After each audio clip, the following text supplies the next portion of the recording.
ನಮಸ್ಕಾರ. ಮೆಗಾ ಸುದ್ದಿ ವಿಶೇಷ ಕಾರ್ಯಕ್ರಮಕ್ಕೆ ಸ್ವಾಗತ. ನಾನು ಹಿಮಕುಮಾರ್.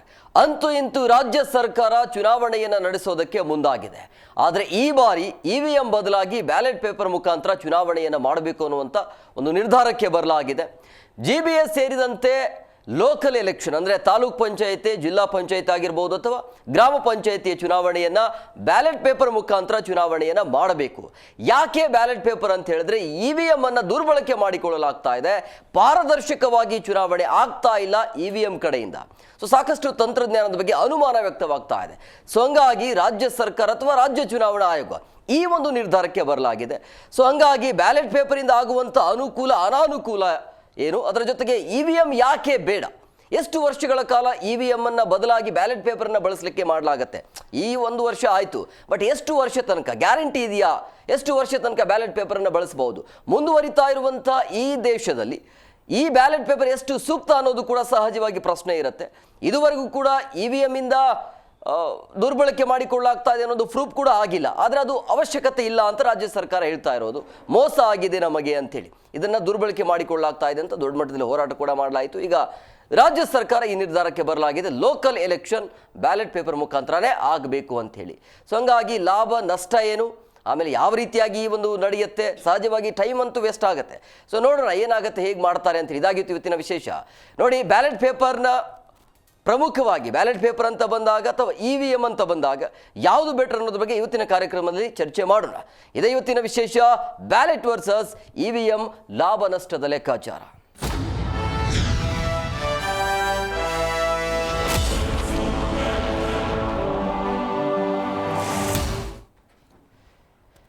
ಸ್ಥಳೀಯ ಸಂಸ್ಥೆಯ ಚುನಾವಣೆಗೆ ಈ ಬಾರಿ ಬ್ಯಾಲೆಟ್ ಪೇಪರ್ ಅನ್ನು ಬಳಕೆ ಮಾಡಬೇಕು ಅನ್ನುವಂಥ ಲೆಕ್ಕಾಚಾರಕ್ಕೆ ರಾಜ್ಯ ಚುನಾವಣಾ ಕೂಡ ಒಪ್ಪಿಗೆಯನ್ನು ಕೊಟ್ಟಿದೆ. ಹಂಗಾಗಿ ಇದು ಬಹುತೇಕ ಖಚಿತ ಅಂತ ಹೇಳಲಾಗ್ತಾ ಇದೆ. ಈ ಬಾರಿ ಎಲ್ಲ ಎಲೆಕ್ಷನ್ಗಳು ಬ್ಯಾಲೆಟ್ ಪೇಪರ್ ಮುಖಾಂತರ ಆಗಬೇಕು ಅನ್ನುವಂಥ ಲೆಕ್ಕಾಚಾರ ಇದೆ. ಹಂಗಾಗಿ ರಾಜ್ಯ ಸರ್ಕಾರಕ್ಕೆ ಇವಿಎಂ ಯಾಕೆ ಬೇಡ ಅನ್ನೋದು ಈಗ ಜಿಬಿಎಸ್ ಸೇರಿ ಸ್ಥಳೀಯ ಸಂಸ್ಥೆ ಚುನಾವಣೆಗೆ ಬ್ಯಾಲೆಟ್ ಪೇಪರ್ ಅನ್ನು ಬಳಕೆ ಮಾಡಲಾಗುತ್ತೆ. ಬ್ಯಾಲೆಟ್ ಪೇಪರ್ ಬಳಕೆಗೆ ಚುನಾವಣಾ ಆಯೋಗ ಈಗಾಗಲೇ ಸಜ್ಜಾಗಿದೆ. ಜೂನ್ ತಿಂಗಳ ಒಳಗೆ ಜಿಲ್ಲಾ ಪಂಚಾಯಿತಿ ಮತ್ತು ತಾಲೂಕ್ ಪಂಚಾಯಿತಿ ಆಗಿರ್ಬೋದು ಅಥವಾ ಗ್ರಾಮ ಪಂಚಾಯಿತಿ ಇದೆಲ್ಲವೂ ಕೂಡ ಬ್ಯಾಲೆಟ್ ಪೇಪರ್ ಮುಖಾಂತರ ಚುನಾವಣೆ ಆಗುತ್ತೆ. ಬೆಂಗಳೂರು ಪಾಲಿಕೆಗಳಿಗೆ ಚುನಾವಣೆಗೆ ಬ್ಯಾಲೆಟ್ ಪೇಪರನ್ನು ಬಳಕೆ ಮಾಡಬೇಕು ಅನ್ನುವಂಥ ಲೆಕ್ಕಾಚಾರ. ಬ್ಯಾಲೆಟ್ ಪೇಪರ್ ಬಳಕೆಯಿಂದ ಲಾಭ ನಷ್ಟ ಏನು ಅನ್ನೋದು ಚುನಾವಣಾ ಆಯೋಗದ ನಿರ್ಧಾರಕ್ಕೆ ಒಂಥರ ಮಿಶ್ರ ಪ್ರತಿಕ್ರಿಯೆ ಅಂತೂ ವ್ಯಕ್ತವಾಗ್ತಾ ಇದೆ. ಅವಶ್ಯಕತೆ ಇದೆಯಾ ಇಲ್ಲ ಅನ್ನೋದ್ರ ಬಗ್ಗೆ. ಬ್ಯಾಲೆಟ್ ಬಳಕೆಯಿಂದ ಮತದಾನ ವಿಳಂಬದ ಆರೋಪ ಕೂಡ ಕೇಳಿ ಬರ್ತಾ ಇದೆ. ಬ್ಯಾಲೆಟ್ ಪೇಪರ್ ಮತ ಎಣಿಕೆ ತಡ ಆಗುವಂಥ ಅನುಮಾನ ಕೂಡ ವ್ಯಕ್ತವಾಗ್ತಾ ಇದೆ. ಸಿಬ್ಬಂದಿಗಳ ನೇಮಕ ಆಗಬೇಕಾಗತ್ತೆ. ಈ ರೀತಿ ಇದೆ. ಆದರೆ ಸ್ಥಳೀಯವಾಗಿ ಲೋಕಲ್ ಆಗಿ ಇದು ಬೆಟ್ರಾ ಅಥವಾ ಇವಿಎಂ ಬೆಟ್ರಾ ಅನ್ನೋದು ಸಹಜವಾಗಿ ಇರುವಂಥ ಪ್ರಶ್ನೆಗಳು. ಹಂಗಾಗಿ ಮುಂದೆ ಏನು ಮಾಡ್ತಾರೆ ಅಂಥೇಳಿ. ಇವಿಎಂ ಇಂದ ಆಗುವಂಥ ಅನುಕೂಲ ಅನಾನುಕೂಲ, ಬ್ಯಾಲೆಟ್ ಪೇಪರಿಂದ ಆಗುವಂಥ ಅನುಕೂಲ ಅನಾನುಕೂಲ ಎಲ್ಲದರ ಬಗ್ಗೆ ಚರ್ಚೆ ಮಾಡೋಣ. ಸುದೀರ್ಘವಾಗಿ 1 ಗಂಟೆಗಳ ಕಾಲ ನಾವು ನಿಮ್ಮ ಜೊತೆಲಿ ಇರ್ತೀವಿ. ಯಾಕೆ ಬ್ಯಾಲೆಟ್ ಬೇಕು, ಯಾಕೆ ಇವಿಎಂ ಬೇಡ ಅನ್ನೋದ್ರ ಬಗ್ಗೆ.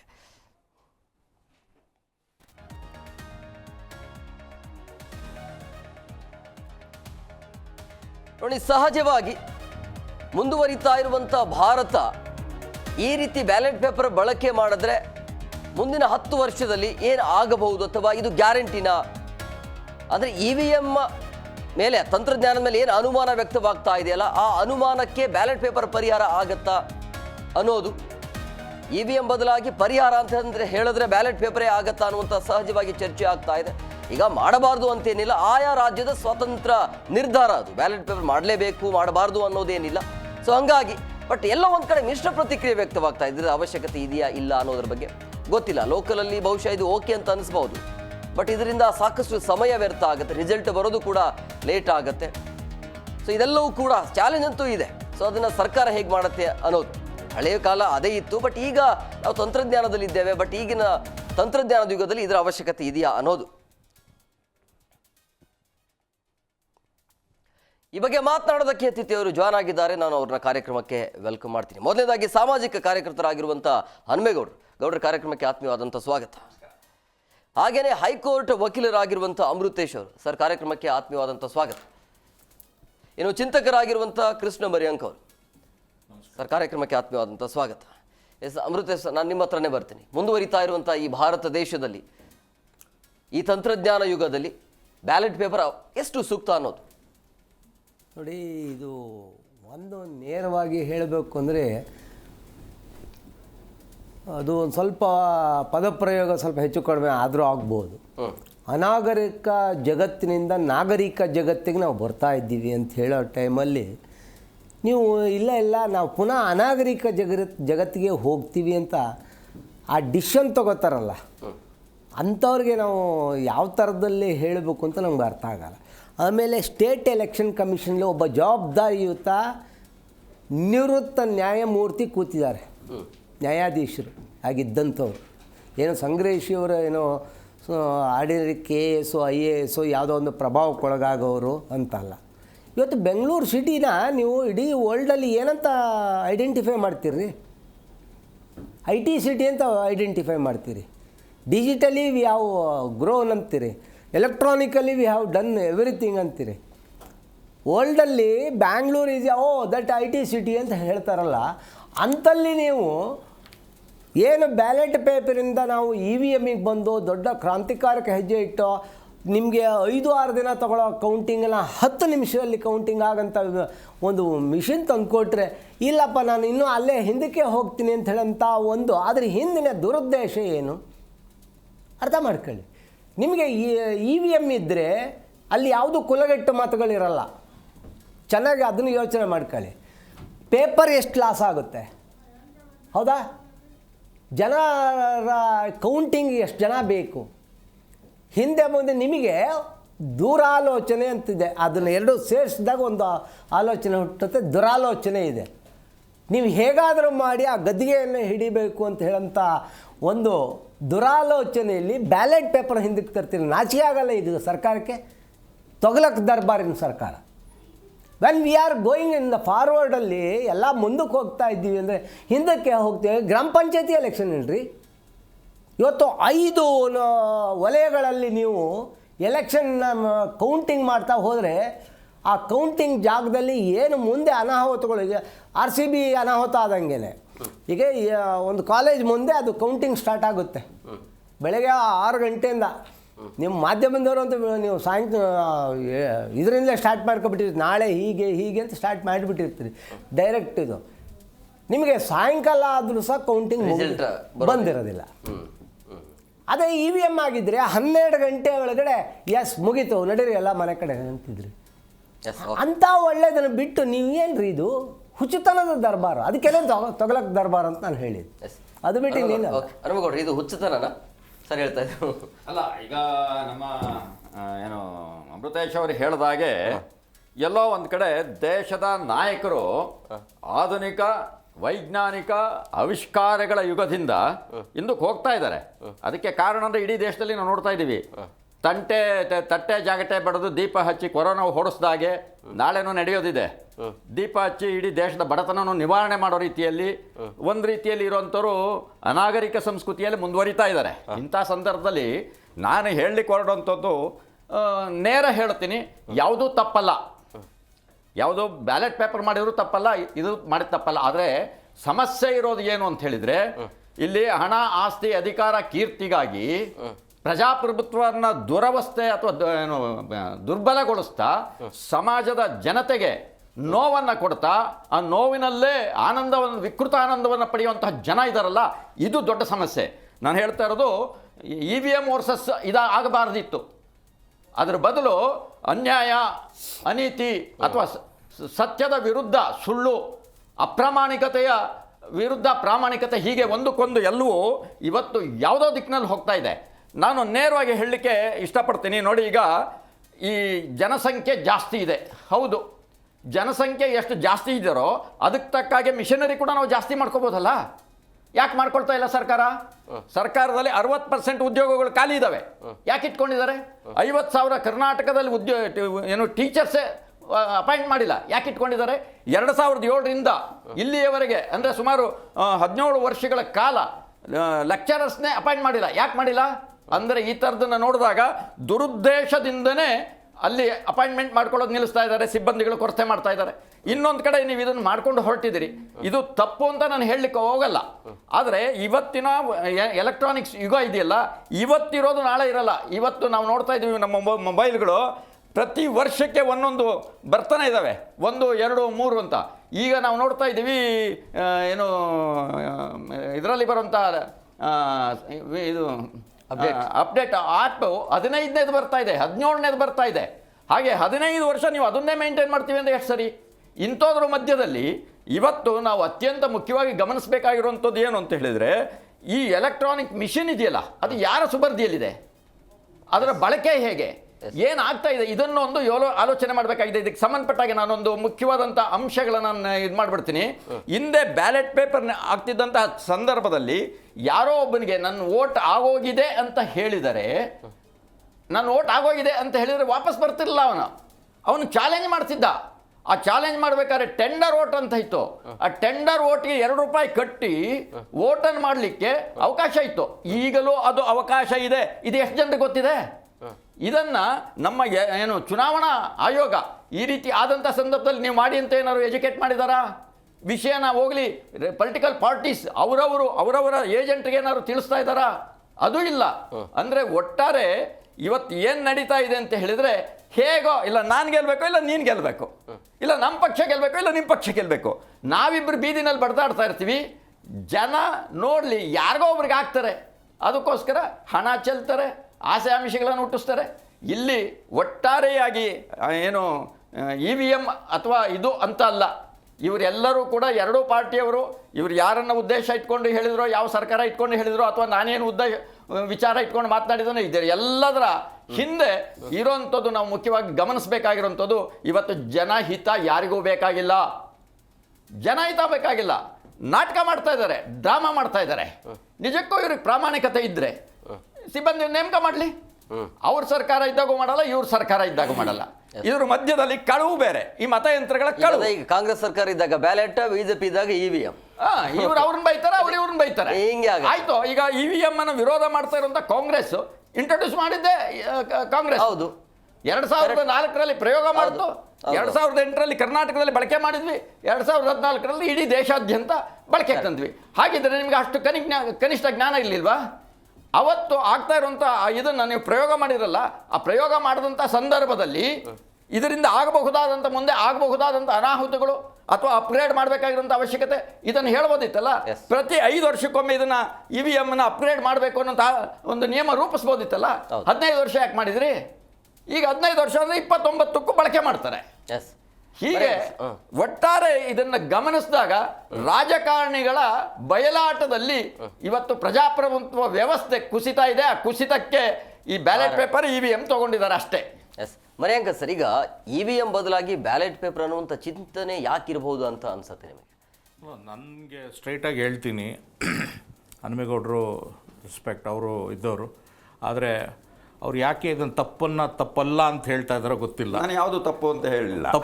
ತಪ್ಪು ಅಂತ ಹೇಳ್ತಾ ಇಲ್ಲ, ತಪ್ಪು ಅಂತ ಹೇಳಬೇಕಾಗಿತ್ತು ಅಂತ ಎರಡನ್ನೂ ಹೇಳಿದ್ದೀನಿ. ನನಗೆ ಗೊತ್ತಿರೋ ಹಾಗೆ ಈ ಎಲೆಕ್ಷನ್ ಅದು ಈ ಕಾಲ ಯಾವುದ್ರಲ್ಲಿ ಇದ್ದೀವಿ ಅಂದರೆ, ನಾವಿರೋದು ಒಂದೇ ಭಾರತ್ ಎಕ್ಸ್ಪ್ರೆಸ್ ಸ್ಪೀಡಲ್ಲಿರೋ ಟೈಮಲ್ಲಿ you want to go back to steam engine time. ಆಮೇಲೆ ಯು ಪಿ ಐಯಿಂದ ಯೂಸ್ ಮಾಡಿ ನಾವು ಟ್ರಾನ್ಸಾಕ್ಷನ್ಸ್ ಮಾಡೋ ಟೈಮಲ್ಲಿ ಚಿಲ್ಲರೆ ಕಾಸನ್ನು ಎಣಿಸ್ಕೊಂಡು ಕೂತ್ಕೊಳ್ಳಿ ಥರ ಇದೆ.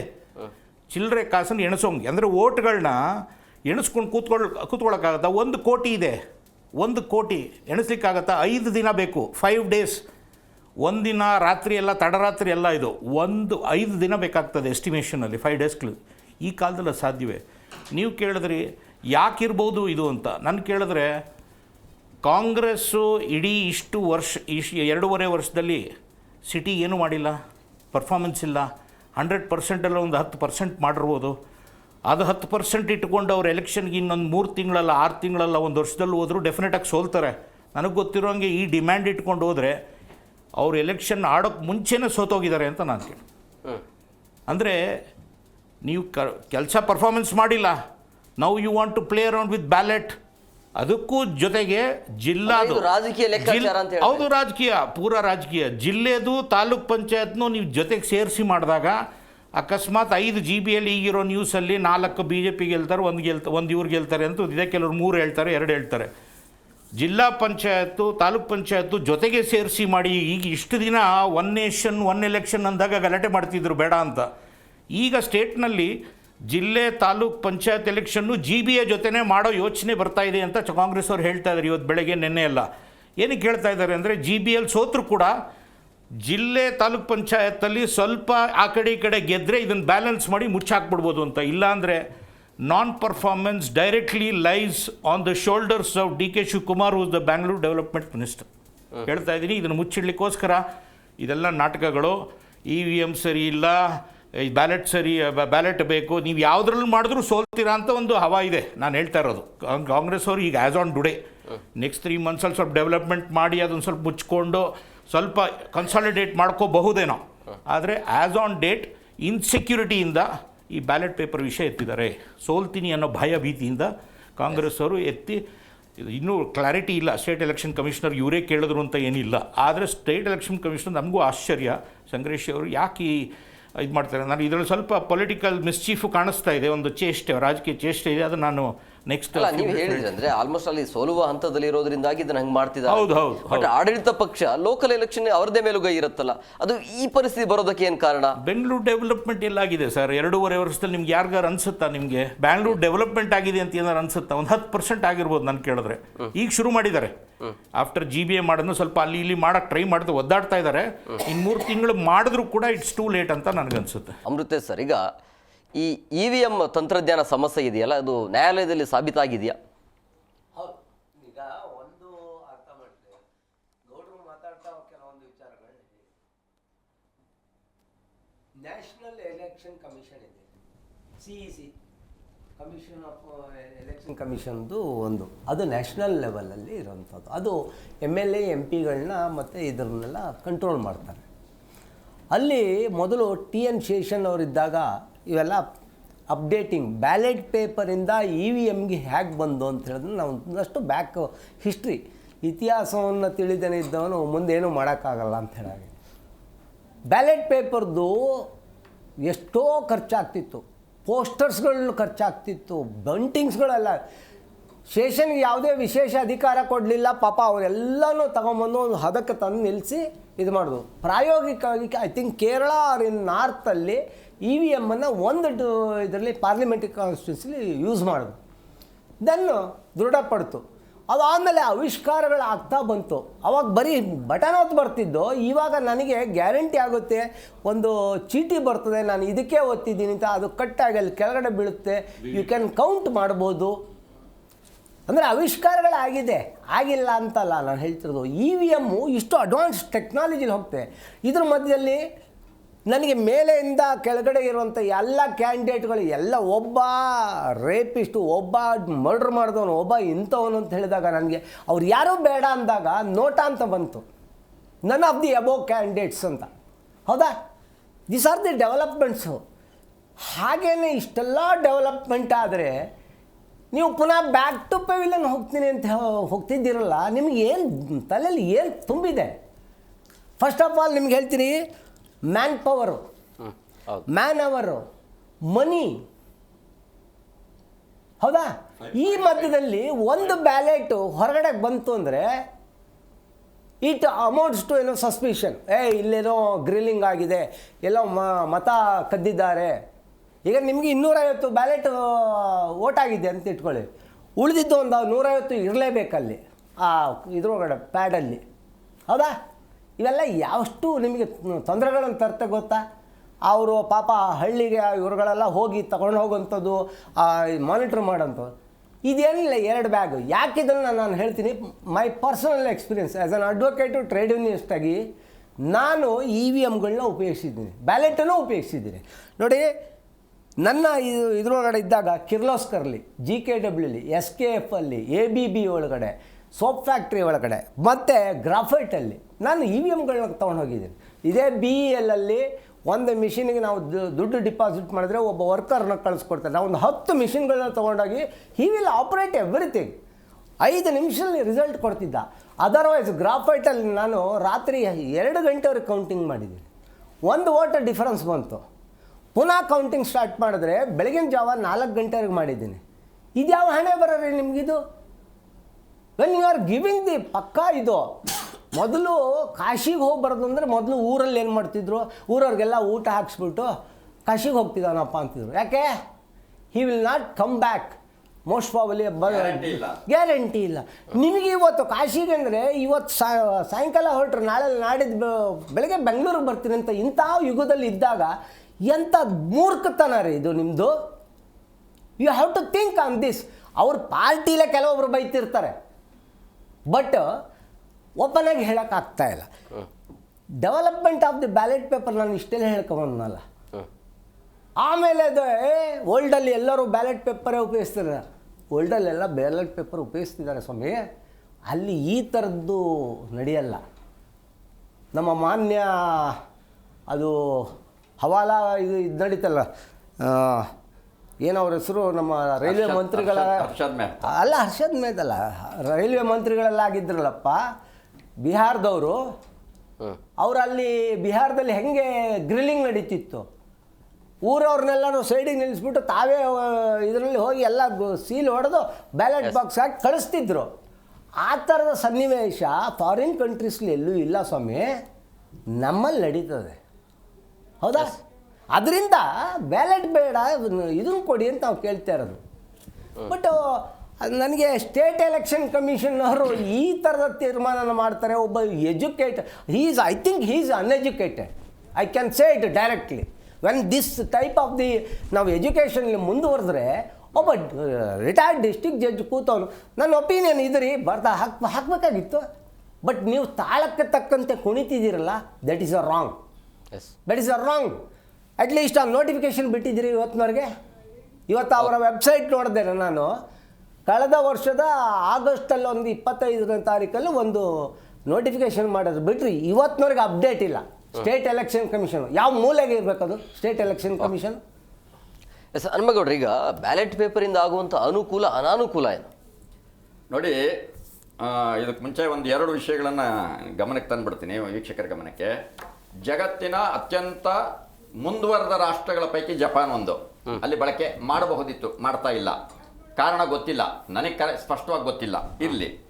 ಇನ್ನು 2ನೇ ಸಂಗತಿ, ಅಭಿವೃದ್ಧಿಯ ಕಾರಣವನ್ನ ಇಟ್ಕೊಂಡು ಇವರು ಚುನಾವಣೆಯನ್ನು ಮುಂದಾಗ್ತಾ ಇದ್ದಾರೆ. ಮತ್ತೆ EVM ಬದಲು ಅಥವಾ ಬ್ಯಾಲೆಟ್ ಪೇಪರ್ ಅನ್ನೋಂಥದ್ದನ್ನ ಹೇಳ್ತಾ ಇದ್ದಾರೆ. ಆದರೆ ಇವರೇ ಇದ್ದಾಗ ಅಭಿವೃದ್ಧಿ ಸಿಕ್ಕಾಪಟ್ಟೆ ಮಾಡಿದ್ರಲ್ಲ ಬೆಂಗಳೂರಿನಲ್ಲಿ, 20ರಲ್ಲೇ ಚುನಾವಣೆ ಮಾಡಿ ಮುಗಿಸ್ಬೋದಿತ್ತು.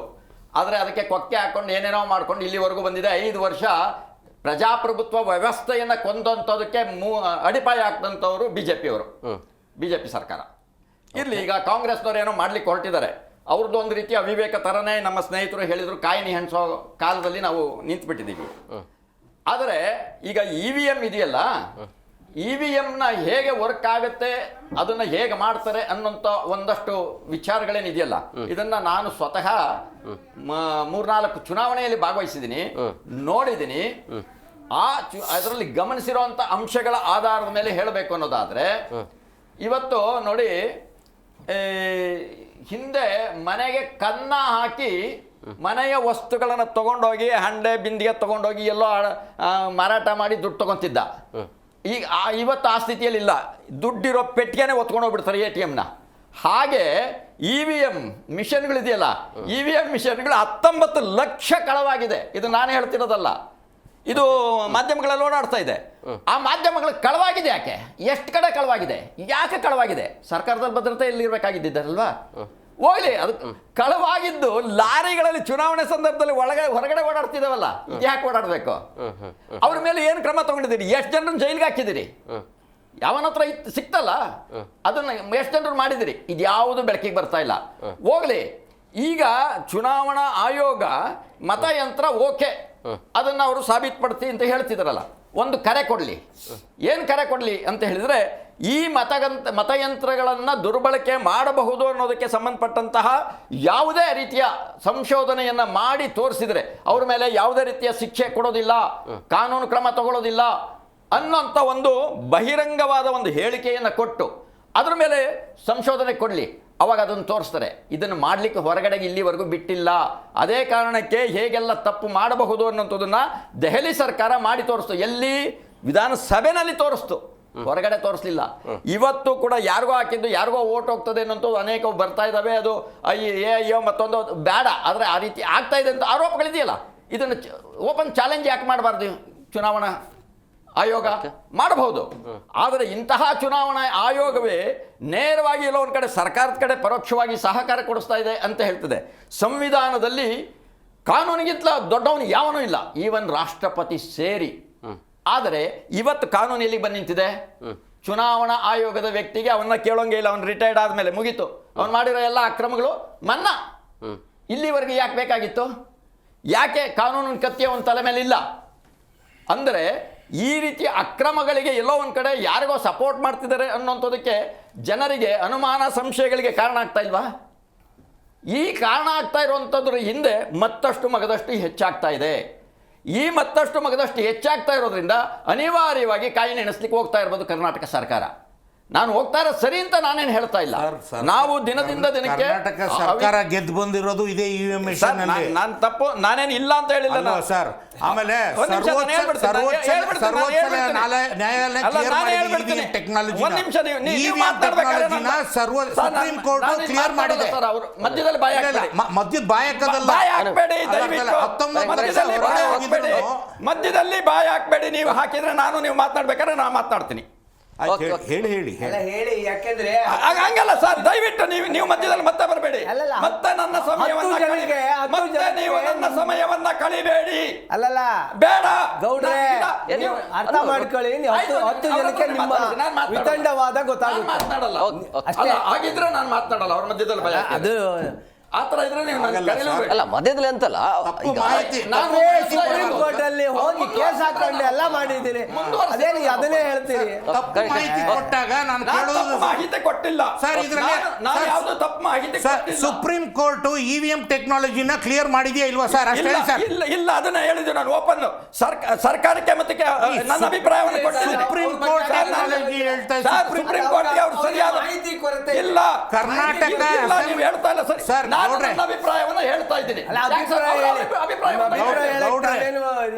ಕರ್ನಾಟಕ ಸರ್ಕಾರ ಎಲೆಕ್ಷನ್ಸ್ ಗೆದ್ದು ಬಂದಿರೋದು ಇದೇ ಇವಿಎಂ ಟೆಕ್ನಾಲಜಿ ಅಂತ ಹೇಳ್ತಾ ಇದ್ದೀನಿ. ಅಭಿಪ್ರಾಯವನ್ನ ಹೇಳಿ, ನಿಮ್ಗೆ ಅವಕಾಶ ಸಿಕ್ಕಾಗ. ನನಗೆ ಯಾಕೆ ಅಬ್ಜೆಕ್ಷನ್? ನಾನು ಹೇಳ್ತಾ ಇರೋದು ಯಾವುದೋ ಇದೇನೋ ಸಂವಿಧಾನ ವಿರೋಧಿಯಾಗಿ ಅಲ್ಲ, ಅಥವಾ ನನ್ನ ವಾಕ್ ಸ್ವಾತಂತ್ರ್ಯದ ದುರ್ಬಳಕೆಯೂ ಅಲ್ಲ. ನಾನು ಹೇಳ್ತಾ ಇದ್ದೀನಿ ಚುನಾವಣಾ ಆಯೋಗಕ್ಕೆ, ನೀವು ನಿಜವಾಗಿಯೂ ಪಾರದರ್ಶಕ ಇದ್ದರೆ ಇದನ್ನು ಯಾಕೆ ಮಾಡಬಾರದು? ಪ್ರಶ್ನೆ ಕೇಳಲಿಕ್ಕೆ ಒಬ್ಬ ಪ್ರಜೆಗೆ ಅಧಿಕಾರ ಇದೆ. ನಾನು ಅದನ್ನು ಕೇಳ್ತಾ ಇದ್ದೇನೆ. ಅದನ್ನು ಬಿಟ್ಟು ಈಗಾಗಲೇ ಆಗೋಗಿದೆ. ಸುಪ್ರೀಂ ಕೋರ್ಟ್ ಮಾಡಿರೋ ಆದೇಶ ಅದೆಲ್ಲ ಮಾಡಾಗಿದೆ. ಅದರ ಮೇಲೂ ಕೂಡ ಬೇಕಾದ ನಿಮ್ಮ ರಾಜ್ಯ ನೋಡಿ, ಸುಪ್ರೀಂ ಕೋರ್ಟಿನ ಆದೇಶಗಳ ಮೇಲೆ ಮತ್ತೆ ವಿಮರ್ಶೆಗಳು ನಡೆದಿರುವಂತವು ಇದಾವೆ. ವಿಮರ್ಶೆ ನಡೀಬಹುದು ಇದೆ. ಅದನ್ನೇ ನೀವು ಅದನ್ನ ನಿಮ್ಮ ಅಭಿಪ್ರಾಯದಲ್ಲಿ ಹೇಳಿ. ವಿಮರ್ಶೆ ನಡೀಲಿ. ನೀವು ನಿಮ್ಮ ಅಭಿಪ್ರಾಯದಲ್ಲಿ ಹೇಳಿ ಸರ್. ವಿಮರ್ಶೆ ಆಗ್ಲಿ ಸರ್. ಕಳ್ಕೊಬೇಡಿ ಬಿಡಿ. ಅಲ್ಲ ಮಾತಾಡ್ತಾರೆ, ಸುಮ್ಮನಿರಿ ಸರ್. ಸರ್ಕಾರ ಸ್ಟೇಟ್ ಸರ್ಕಾರ ನಿಮ್ಮ ಕಾಂಗ್ರೆಸ್ದೇ ಇದೆ. ನೀವು ಮಾಡಿ ಸರ್. ಯಾವ್ದು ಸಂಶೋಧನೆ ಮಾಡಬೇಕು ಮಾಡಿ ಅದನ್ನೆಲ್ಲ ಪ್ರೂಫ್ ಸಮೇತ ತಗೊಂಬಂದು ಹೈಕೋರ್ಟ್ ಮುಂದೆ ಸುಪ್ರೀಂ ಕೋರ್ಟ್ ಮುಂದೆ ಇಡಿ. ನಿಮ್ಗೆ ಹಂಗೆ ಅನ್ಸಿದ್ರೆ ಇವಿಎಂ ಟೆಕ್ನಾಲಜಿ ಫುಲ್ ಪ್ರೂಫ್ ಅಲ್ಲ. ಅದರಲ್ಲಿ ಅದು ಕೇಳಿ, ಇವಿಎಂ ಟೆಕ್ನಾಲಜಿಲಿ ಪ್ರಾಬ್ಲಮ್ ಇದೆ ಅಂದರೆ ಅದಕ್ಕೆ ಸಂಶೋಧನೆ ಪ್ರೂಫ್ ಎಲ್ಲ ಇದೆಲ್ಲ ಆಗಿ 5-6 ವರ್ಷದ ಕೆಲಸದ ಹಳೇದು ಕತೆ. ಇವಾಗೆಲ್ಲ ಇದನ್ನು ಇವಿಎಂ ಟೆಕ್ನಾಲಜಿ ಗೆದ್ದು ಹಂಗಂದ್ರೆ ನಿಮ್ಮ ಕರ್ನಾಟಕ ಸರ್ಕಾರ ಕಾಂಗ್ರೆಸ್ ಸರ್ಕಾರ ಬಂದಿರೋದು ಇವಿಎಂ ಟೆಕ್ನಾಲಜಿ ಎಲೆಕ್ಷನ್ ಗೆದ್ಬಿಟ್ಟು ಬಂದಿರೋದು. ತೆಲಂಗಾಣಲ್ಲಿ ಬಂದಿರೋದು ಅದೇ. ಅಲ್ಲೆಲ್ಲ ಏನು ಪ್ರಾಬ್ಲಮ್ ಇಲ್ಲ. ಇಲ್ಲಿ GB ಎಲೆಕ್ಷನ್ಸ್ಗೆ ನಿಮಗೆ ಬ್ಯಾಲೆಟ್ ಪೇಪರ್ ಬೇಕಾ? ಇದ್ರ ಖರ್ಚು 5ರಿಂದ 10 ಪಟ್ಟು ಜಾಸ್ತಿ ಆಗ್ತದೆ. 5 ದಿನ ಟೈಮ್ ಕೌಂಟಿಂಗ್ ಬೇಕಾಗ್ತದೆ. ಇದಕ್ಕೆಲ್ಲ ಯಾರು ಹೊಣೆ ಸರ್? ಪಬ್ಲಿಕ್ ಮನಿ ಅಲ್ವಾ? ಪಬ್ಲಿಕ್ ದುಡ್ಡು ಅಲ್ವಾ? ಯಾರು ಕಟ್ಕೊಡ್ತಾರೆ ಅದನ್ನು? ಎಷ್ಟು ಟೈಮ್ ಇದೆ? ಎಷ್ಟು paper waste, time, energy, resources. ಮಕ್ಕಳಾಟನ ಇದು? ಅಲ್ಲ ಗೌಡ್ರಿಗೆ ಮಾಹಿತಿ ಕೊರತೆ, ಒಂದು ಅಪ್ಡೇಟಿಂಗ್ ಇಲ್ಲ. ಆದ್ರೆ ನಾನು ಯಾರು ಅಡ್ಡ ಮಾಡಬೇಡಿ ಅಂತಾರೆ. ಮಾತಾಡಿ ಗೌಡ್ರ. ನನ್ನ ಅಜ್ಞಾನ ಇರೋದನ್ನ ಆಮೇಲೆ ನೀವು ಹೇಳಿ. ಯಾಕೆಂದ್ರೆ ನಿಮ್ಮ ಅಜ್ಞಾನವನ್ನ ನಾನು ಹೇಳಿದೆ, ಅನಾಗರಿಕರು ಹೇಳಿದ್ರಿ. ನೀವು ಯಾರನ್ನ ಸಮರ್ಥನೆ ಮಾಡ್ಕೊಂಡು ಹೇಳಿದ್ರು ಅದಕ್ಕೆ ನಾನು ಕೌಂಟರ್ ಕೊಟ್ರೆ ಅದಕ್ಕೆ ನಿಮ್ಮ ಹತ್ರ ಉತ್ತರ ಇಲ್ಲ. ನಿಮ್ಗೆ ಅವಮಾನ ಆದ ಅಂತ ವೈಯಕ್ತಿಕವಾಗಿ ಸಮರ್ಥನೆ ಬೇಕಾಗಿಲ್ಲ.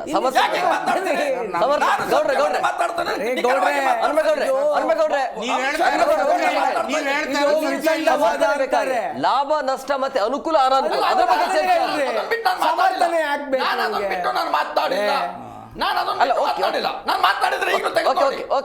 Okay fine. ತಾಳ್ಮೆ ಕಳ್ಕೊಬೇಡಿ. ಮರಿಯಂಕ ಸರ್, ಈಗ ಸಮಸ್ಯೆ ಆಗ್ತಾ ಇರೋದು EVMದು. ಹಾಗಂತೇಳಿ EVMನ ದುರ್ಬಳಕೆ ಮಾಡ್ಲಿಕ್ಕೆ ಆಗಲ್ಲ ಅಂತಲೂ ಕೂಡ ಹೇಳೋಕ್ಕಾಗಲ್ಲ. ಯಾಕಂದ್ರೆ AI ತಂತ್ರಜ್ಞಾನ ಯುಗದಲ್ಲಿ ಏನು ಬೇಕಾದರೂ ಆಗ್ಬೋದು. ಬಟ್ ಇದನ್ನು ಡೆವಲಪ್ ಮಾಡಬೇಕಾಗತ್ತೆ. ಏನು ಮಾಡಬಹುದು ಸರ್? ಈಗ EVM ಟೆಕ್ನಾಲಜಿ ಫಸ್ಟು ಡೆವಲಪ್ ಆಗಿರೋ 1990s, 94, 97 ಅಪ್ಡೇಟ್ಸ್ ಆಗಿದೆ. ಈಗ ಲೇಟೆಸ್ಟಿಗೆ ಎಲ್ಲಿಗೆ ಬಂದು ಕೂತಿದೆ ಅಂತಂದರೆ VVPAT ಕೂಡ ಇದೆ. ಅಂದರೆ ನೀನು ವೋಟರ್ ವೆರಿಫೈಬಲ್ ಟೆಕ್ನಾಲಜಿ ಕೂಡ ಅಳವಡಿಸಿದ್ದಾರೆ. ಇದನ್ನು ಇಲ್ಲ ಅಂತ ಹೇಳೋಕ್ಕಾಗಲ್ಲ. ಒಬ್ಬ ವೋಟರು ತಾನು ಹಾಕಿರೋ ವೋಟನ್ನು ಅದೇ ಟೈಮ್ನಲ್ಲೂ ನೋಡ್ಬೋದು, ಆಮೇಲೆ ಕೂಡ ಕೇಳ್ಬೋದು. ಇದು ವ್ಯವಸ್ಥೆ ಇದೆ. ಇದಿದ್ದಾಗ EVM ಟೆಕ್ನಾಲಜಿಲಿ ಫ್ಲಾ ಇದೆ ಅಂತ ಹೇಗೆ ಹೇಳಕ್ಕೆ ಸಾಧ್ಯ ಸರ್? ಹೇಗೆ ಹೇಳಕ್ಕೆ ಸಾಧ್ಯ? ಅಂದರೆ ಇರಬಹುದು ಅನ್ನೋದು ಒಂದು ಶಂಕೆ ಇದೆ. ಆ ಶಂಕೆ ಕ್ರಿಯೇಟ್ ಮಾಡಿರೋದು ಯಾರ್ಯಾರು ಪದೇ ಪದೇ ಸೋತು ಮಾಡಿ ಬಂದು ಗೆದ್ದಾಗೇನು ಮಾತಾಡೋಲ್ಲ. ಕೇರಳಲ್ಲಿ ರೀಸೆಂಟಾಗಿ ಮುನ್ಸಿಪಾಲ್ಟಿ ಎಲೆಕ್ಷನ್ಸ್ ಆಯಿತು, ಕಾಂಗ್ರೆಸ್ ಅವ್ರು ಗೆದ್ದರು. ಅಲ್ಲಿ ನಿಮ್ಗೆ EVM ತೊಂದರೆ ಕೊಡಲಿಲ್ವಾ? ಅಲ್ಲಿ EVM ತೊಂದರೆ ಕೊಡಲಿಲ್ವಾ? ಡಿಸೆಂಬರಲ್ಲಿ ಆಯ್ತು ಎಲೆಕ್ಷನ್ಸು ಕೇರಳಲ್ಲಿ, ಅರ್ಥ ಆಯ್ತಾ? UDF ಗೆದ್ದರು, ನಮ್ಮ ಪಿನರಾಯಿ ಅವರು ಸೋತರು. ಆವಾಗ ಕಾಂಗ್ರೆಸ್ ಅವ್ರಿಗೆ ಅಲ್ಲಿ EVM ಟೆಕ್ನಾಲಜಿ ಏನು ಪ್ರಾಬ್ಲಮ್ ಬರಲಿಲ್ಲ. ತ್ರಿವೇಂದ್ರಮಲ್ಲಿ ಆದಾಗ ನೀವು ಅವಾಗ ತಾನೇ ಗೆದ್ದಿದ್ರಿ, ಕೇರಳದಾಗಲಿಲ್ಲ. ನಿಮ್ಗೆ ಇಲ್ಲಿ ಪ್ರಾಬ್ಲಮ್ ಬರುತ್ತೆ. ನಾನು ಹೇಳ್ತಾ ಇದ್ದೀನಿ, ಸೀದಾ ಹೇಳಿದ್ದೀನಿ ನಾನು ನಿಮಗೆ. ಕಾಂಗ್ರೆಸ್ ಅವರು ಈ ಬ್ಯಾಲೆಟ್ ಮಿಕ್ಸ್ ಮಾಡ್ತಾ ಇರೋದು ಇಷ್ಟೇ. ಅವ್ರಿಗೆ ಖಡಾಖಂಡಿತವಾಗೂ ಗೊತ್ತಿದೆ ಇದು EVM ಅಲ್ಲಿ ಅದು ಪ್ರಾಬ್ಲಮ್ ಅಲ್ಲ. ಬ್ಯಾಲೆಟ್ ಇದು ಮಿಕ್ಸ್ ಮಾಡಿ ಜಿಲ್ಲಾ ಪಂಚಾಯತು, ತಾಲೂಕ್ ಪಂಚಾಯತು ಅಂತೆಲ್ಲ ಮಿಕ್ಸ್ ಮಾಡಿ ವೋಟಿಂಗ್ ರಿಸಲ್ಟ್ಸಲ್ಲಿ ಮಿಶ್ರಣ ರಿಸಲ್ಟ್ಸ್ ಬಂದಾಗ ಅದನ್ನು ಹೇಗೋ ಬ್ಯಾಂಗ್ಳೂರ್ದು ಪರ್ಫಾರ್ಮ್ ಆಗಿಲ್ಲ ಅನ್ನೋದು ಮುಚ್ಚೋಗುತ್ತೆ ಅನ್ನೋದು ಒಂದು ಉದ್ದೇಶನ ಮಾಡ್ತಾಯಿದ್ದಾರೆ. But EVM technology full proof. Supreme court ಕೂಡ ಇದನ್ನು ಭಾಳ ಡೀಟೇಲಾಗಿ ಈಗಲ್ಲ 4-5 ವರ್ಷದಿಂದ ಡೀಟೇಲಾಗಿ ಒಳಗಡೆ ಹೋಗಿ ನೋಡಿ ಇದನ್ನು ಕ್ಲಿಯರ್ ಮಾಡಿದೆ sir. If there is some problem, ನಾನೇನು ಹೇಳೋದು ಅಂದರೆ ಅಂದರೂ ಅಂತ ಡೌಟ್ಸ್ ಇತ್ತು ಅಂತಂದರೆ ಸರ್ಕಾರಗಳು, ಕಾಂಗ್ರೆಸ್ ಸರ್ಕಾರಗಳು ಎಲ್ಲೆಲ್ಲೋ ಇದೆ, ಅಥವಾ ಹಲವಾರು ಟೆಕ್ನಾಲಜಿ ಎಕ್ಸ್ಪರ್ಟ್ಸ್ ಇದ್ದಾರೆ, ಅವ್ರು ಯಾರು ತೊಗೊಂಬಂದು ಹಿಂಗಿದೆ, ಹಿಂಗೆ ವರ್ಕ್ ಆಗುತ್ತೆ, ಈ ಫ್ಲಾಸ್ ಇದೆ, ಇಷ್ಟು ರಿಸ್ಕ್ ಇದೆ, ಇದನ್ನು ಹಿಂಗಿದೆ ಅಂತ ಎವಿಡೆನ್ಸ್ ಮೂಲಕ ಇಟ್ಟು ಒಂದು ಪ್ರೆಸ್ ಕಾನ್ಫರೆನ್ಸ್ ಕರೀರಿ. ಮೀಡಿಯಾದವ್ರು ಬಂದು ಕೇಳಲ್ವಾ ಮಾತನ್ನ ಅದನ್ನು ಬಂದು ತೋರಿಸಿ, ಎವಿಡೆನ್ಸ್ ತೋರಿಸಿ ಮಾತಾಡಿ. I am not for agreeing to that EVM has a large scale. ಇದು ಮಿಸ್ಟೇಕ್ಗೂ, ಒಂದು ಪ್ಲಗಿನ್ ಮಾಡುವಾಗ ತೆಗಿಯುವಾಗ ಆ ಮಿಸ್ಟೇಕ್ಗೂ ಲಾರ್ಜ್ ಸ್ಕೇಲ್ ರಿಗ್ಗಿಂಗಿಗೂ ಭಾಳ ವ್ಯತ್ಯಾಸ ಇದೆ. EVM ಅಲ್ಲಿ ರಿಗ್ಗಿಂಗ್ ಆಗುತ್ತೆ ಅಂದರೆ ಯಾರೂ ನಂಬಲ್ಲ ಸರ್. ಇದು ಯಾರೂ ನಂಬೋದಿಲ್ಲ. ಸುಮ್ಮನೆ ಇದನ್ನು ಬಿಟ್ಬಿಡೋದು ಒಳ್ಳೆಯದು. ಬಿಟ್ಟು ಬೇರೆ ವಿಷಯದಲ್ಲಿ ಕಾಂಗ್ರೆಸ್ ಆಗಲಿ ಬೇರೆ ಪಾರ್ಟಿಗಳು BJPನ ಎದುರಿಸಬೇಕು ಅನ್ನೋದು ನನ್ನ ಇದು ಆಸೆ and my suggestion also. Otherwise ಇದರಲ್ಲಿ ಏನೂ ಇಲ್ಲ. ಎಸ್ ಅಮೃತ ಸರ್. ಹಾಂ ಸರ್ ಹೇಳಿ ಹನುಮೇಗೌಡ್ರು. ಈಗ ಸತ್ಯವನ್ನ ಸತ್ಯ ಅಂತ ಹೇಳಿದಾಗ ಮಧ್ಯದಲ್ಲಿ ಡಿಸ್ಟರ್ಬ್ ಮಾಡಿ ಇದು ಮಾಡ್ತಾರೆ, ಅದನ್ನು ನಾನು ಒಪ್ಪೋದಿಲ್ಲ. ಈಗ ಅವ್ರು ಹೇಳಿದ್ದಕ್ಕೆ ನಾನು ಹೇಳ್ತೀನಿ ನೋಡಿ. ಸರ್ಕಾರ ಇದೆ, ಸರ್ಕಾರ ಅಂತಿಮ ಆಗಿರಬೇಕು. ಸಿಬಿಲ್ ಅನ್ನುವಂಥದ್ದು ಒಂದಿದೆ, ಅದೊಂದು ಪ್ರೈವೇಟ್ ಏಜೆನ್ಸಿ. ಪ್ರೈವೇಟ್ ಏಜೆನ್ಸಿ ಸರ್ಕಾರ ಸಾಲ ಕೊಡಲಿಕ್ಕೆ ಸರ್ಟಿಫೈಡ್ ಮಾಡುತ್ತೆ. ಗೊತ್ತಾಯ್ತಲ್ಲ? ಅಂದ್ರೆ ಎಲ್ಲಿ ವ್ಯವಸ್ಥೆ ಇದೆ ಅಂತ. ಅಂದ್ರೆ ಅದೇ ರೀತಿಯಲ್ಲಿ ಇವತ್ತೇನು ನಡೀತಾ ಇದೆಯಲ್ಲ, ಈ ಏನು EVM ನಲ್ಲಿ ಆಗ್ತಾ ಇರುವಂತಹ ದೋಷಗಳನ್ನ ನೇರವಾಗಿ ಹುಡುಕಿ ಅದನ್ನ ಪತ್ತೆ ಹಚ್ಚಲಿಕ್ಕೆ ಸಂಶೋಧನೆಗಳನ್ನ ನಡೆಸಲಿಕ್ಕೆ ಅವಕಾಶ ಕೊಡಬೇಕು. ಆದ್ರೆ ಮುಕ್ತ ಕೊಟ್ಟಿಲ್ಲ. ಅದನ್ನ ನಾನು ನೇರ ಹೇಳಿದ್ದು. ಇದಕ್ಕೆ ಚುನಾವಣಾ ಆಯೋಗದ ಪ್ರಮುಖರು ನೇರ ಕಾರಣ ಇದ್ದಾರೆ, ಪಾರ್ಶಿಯಾಲಿಟಿ ಇದೆ ಅನ್ನುವಂಥದ್ದನ್ನ ಹೇಳಿದೆ. ಅವಾಗ ಡಿಸ್ಟರ್ಬ್ ಮಾಡಿದ್ರು. ಮುಂದುವರೆದು ನಾನು ಹೇಳ್ತೀನಿ, ಇವತ್ತು ನಡೀತಾ ಇರುವಂಥದ್ದು ಯಾವುದೋ ದೇಶದಲ್ಲಿ ಕೂತ್ಕೊಂಡು ಯಾವುದೋ ಫೋನ್ ನಂಬರಿಂದ ಯಾರ್ದೋ ಅಕೌಂಟಲ್ಲಿ ಇರುವಂಥ ಲಕ್ಷಾಂತರ ರೂಪಾಯಿಗಳನ್ನ ಎತ್ಕೊಂತಾ ಇದ್ದಾರೆ, ಲೂಟಿ ಹೊಡಿತಾ ಇದ್ದಾರೆ. ಅದನ್ನ ತಡಿಲಿಕ್ಕೆ ಆಗ್ತಾ ಇಲ್ಲ. ಇವತ್ತಿಷ್ಟೆಲ್ಲ ಇದಿರುವಂತ ವ್ಯವಸ್ಥೆ ಮಧ್ಯದಲ್ಲಿ ಒಂದಷ್ಟು ಪ್ರೋಗ್ರೆಸ್ ಆಗ್ತಾ ಇದೆ. ನಾನು ಇಲ್ಲ ಅಂತ ಇಲ್ಲ, ಝೀರೋ ಅಂತ ಹೇಳಿಲ್ಲ. ಒಂದಷ್ಟು ಪ್ರೋಗ್ರೆಸ್ಗಳು, ಆವಿಷ್ಕಾರಗಳು ನಡೆದಿದೆ. ಆದರೆ ಇಂಥದ್ದು ನಡೀತಾ ಇರುವಂಥ ಸಂದರ್ಭದಲ್ಲಿ ಇದನ್ನ ರಿಗ್ ಮಾಡ್ಲಿಕ್ಕೆ ಆಗಲ್ವಾ? ಈ ಹಿಂದೆ ಕಾಂಗ್ರೆಸ್ನವರು ಅವತ್ತು ಏನು ಇವತ್ತು ಹೇಗೆ ಮೋದಿಯವರ ಆಡಳಿತ ಇದೆಯಲ್ಲ ಅದೇ ರೀತಿಯಲ್ಲಿ ಅವತ್ತು ಇಂದಿರಾ ಗಾಂಧಿಯವರ ಸರ್ಕಾರದಲ್ಲೂ ಕೂಡ ರಿಗ್ಗಿಂಗು ಮತ್ತೊಂದು ಎಲ್ಲ ನಡೀತಾ ಇತ್ತು, ಅಕ್ರಮಗಳು ನಡೀತಾ ಇತ್ತು. ಇವತ್ತು ಅದೇ ಏನು ಕಾಂಗ್ರೆಸ್ಸಿನ ವ್ಯಕ್ತಿಗಳು BJPಯಲ್ಲಿದ್ದಾರೆ. ಭ್ರಷ್ಟಾಚಾರ ಮಾಡಿದವರು, ರಿಗ್ಗಿಂಗ್ ಮಾಡೋರೆಲ್ಲ ಅಲ್ಲಿದ್ದಾರೆ. ಈ ಅಕ್ರಮಗಳು ಅವ್ರಿಗೂ ಗೊತ್ತಿದೆ. ಅಂದ್ರೆ ಇವತ್ತು ನಾವು ನೋಡಬೇಕಾಗಿರುವಂಥದ್ದು ಏನು ಅಂದರೆ ಅಭಿವೃದ್ಧಿಯ ಕಡೆ, ಆವಿಷ್ಕಾರಗಳ ಕಡೆ ಏನು ಅವಕಾಶಗಳನ್ನು ಕೊಟ್ಟು ಜನರಿಗೆ ಹುರಿದುಂಬಿಸಬೇಕಾಗಿದೆ, ಅಂಥವ್ರಿಗೆ ಅವಕಾಶಗಳನ್ನು ಕೊಡಬೇಕಾಗಿದೆ. ಅದು BJPಯ ಕೇಂದ್ರ ಸರ್ಕಾರದಲ್ಲಿಲ್ಲ, ಬರೀ ಯೋಜನೆಗಳ ಹೆಸರಿಗೆ ಸೀಮಿತ ಆಗಿದೆ. ಕರ್ನಾಟಕದಲ್ಲಿ ಅವ್ರನ್ನ ಬೈಯೋದ್ರಲ್ಲಿ, ಅಂದರೆ ಕಾಂಗ್ರೆಸ್ನವರು BJPಯವ್ರನ್ನ ಬೈಯೋದ್ರಲ್ಲಿ ಸೀಮಿತ ಆಗಿದೆ. ಒಟ್ಟು ಸಮಯವನ್ನ ವ್ಯರ್ಥ ಮಾಡ್ತಾ ಇದ್ದಾರೆ.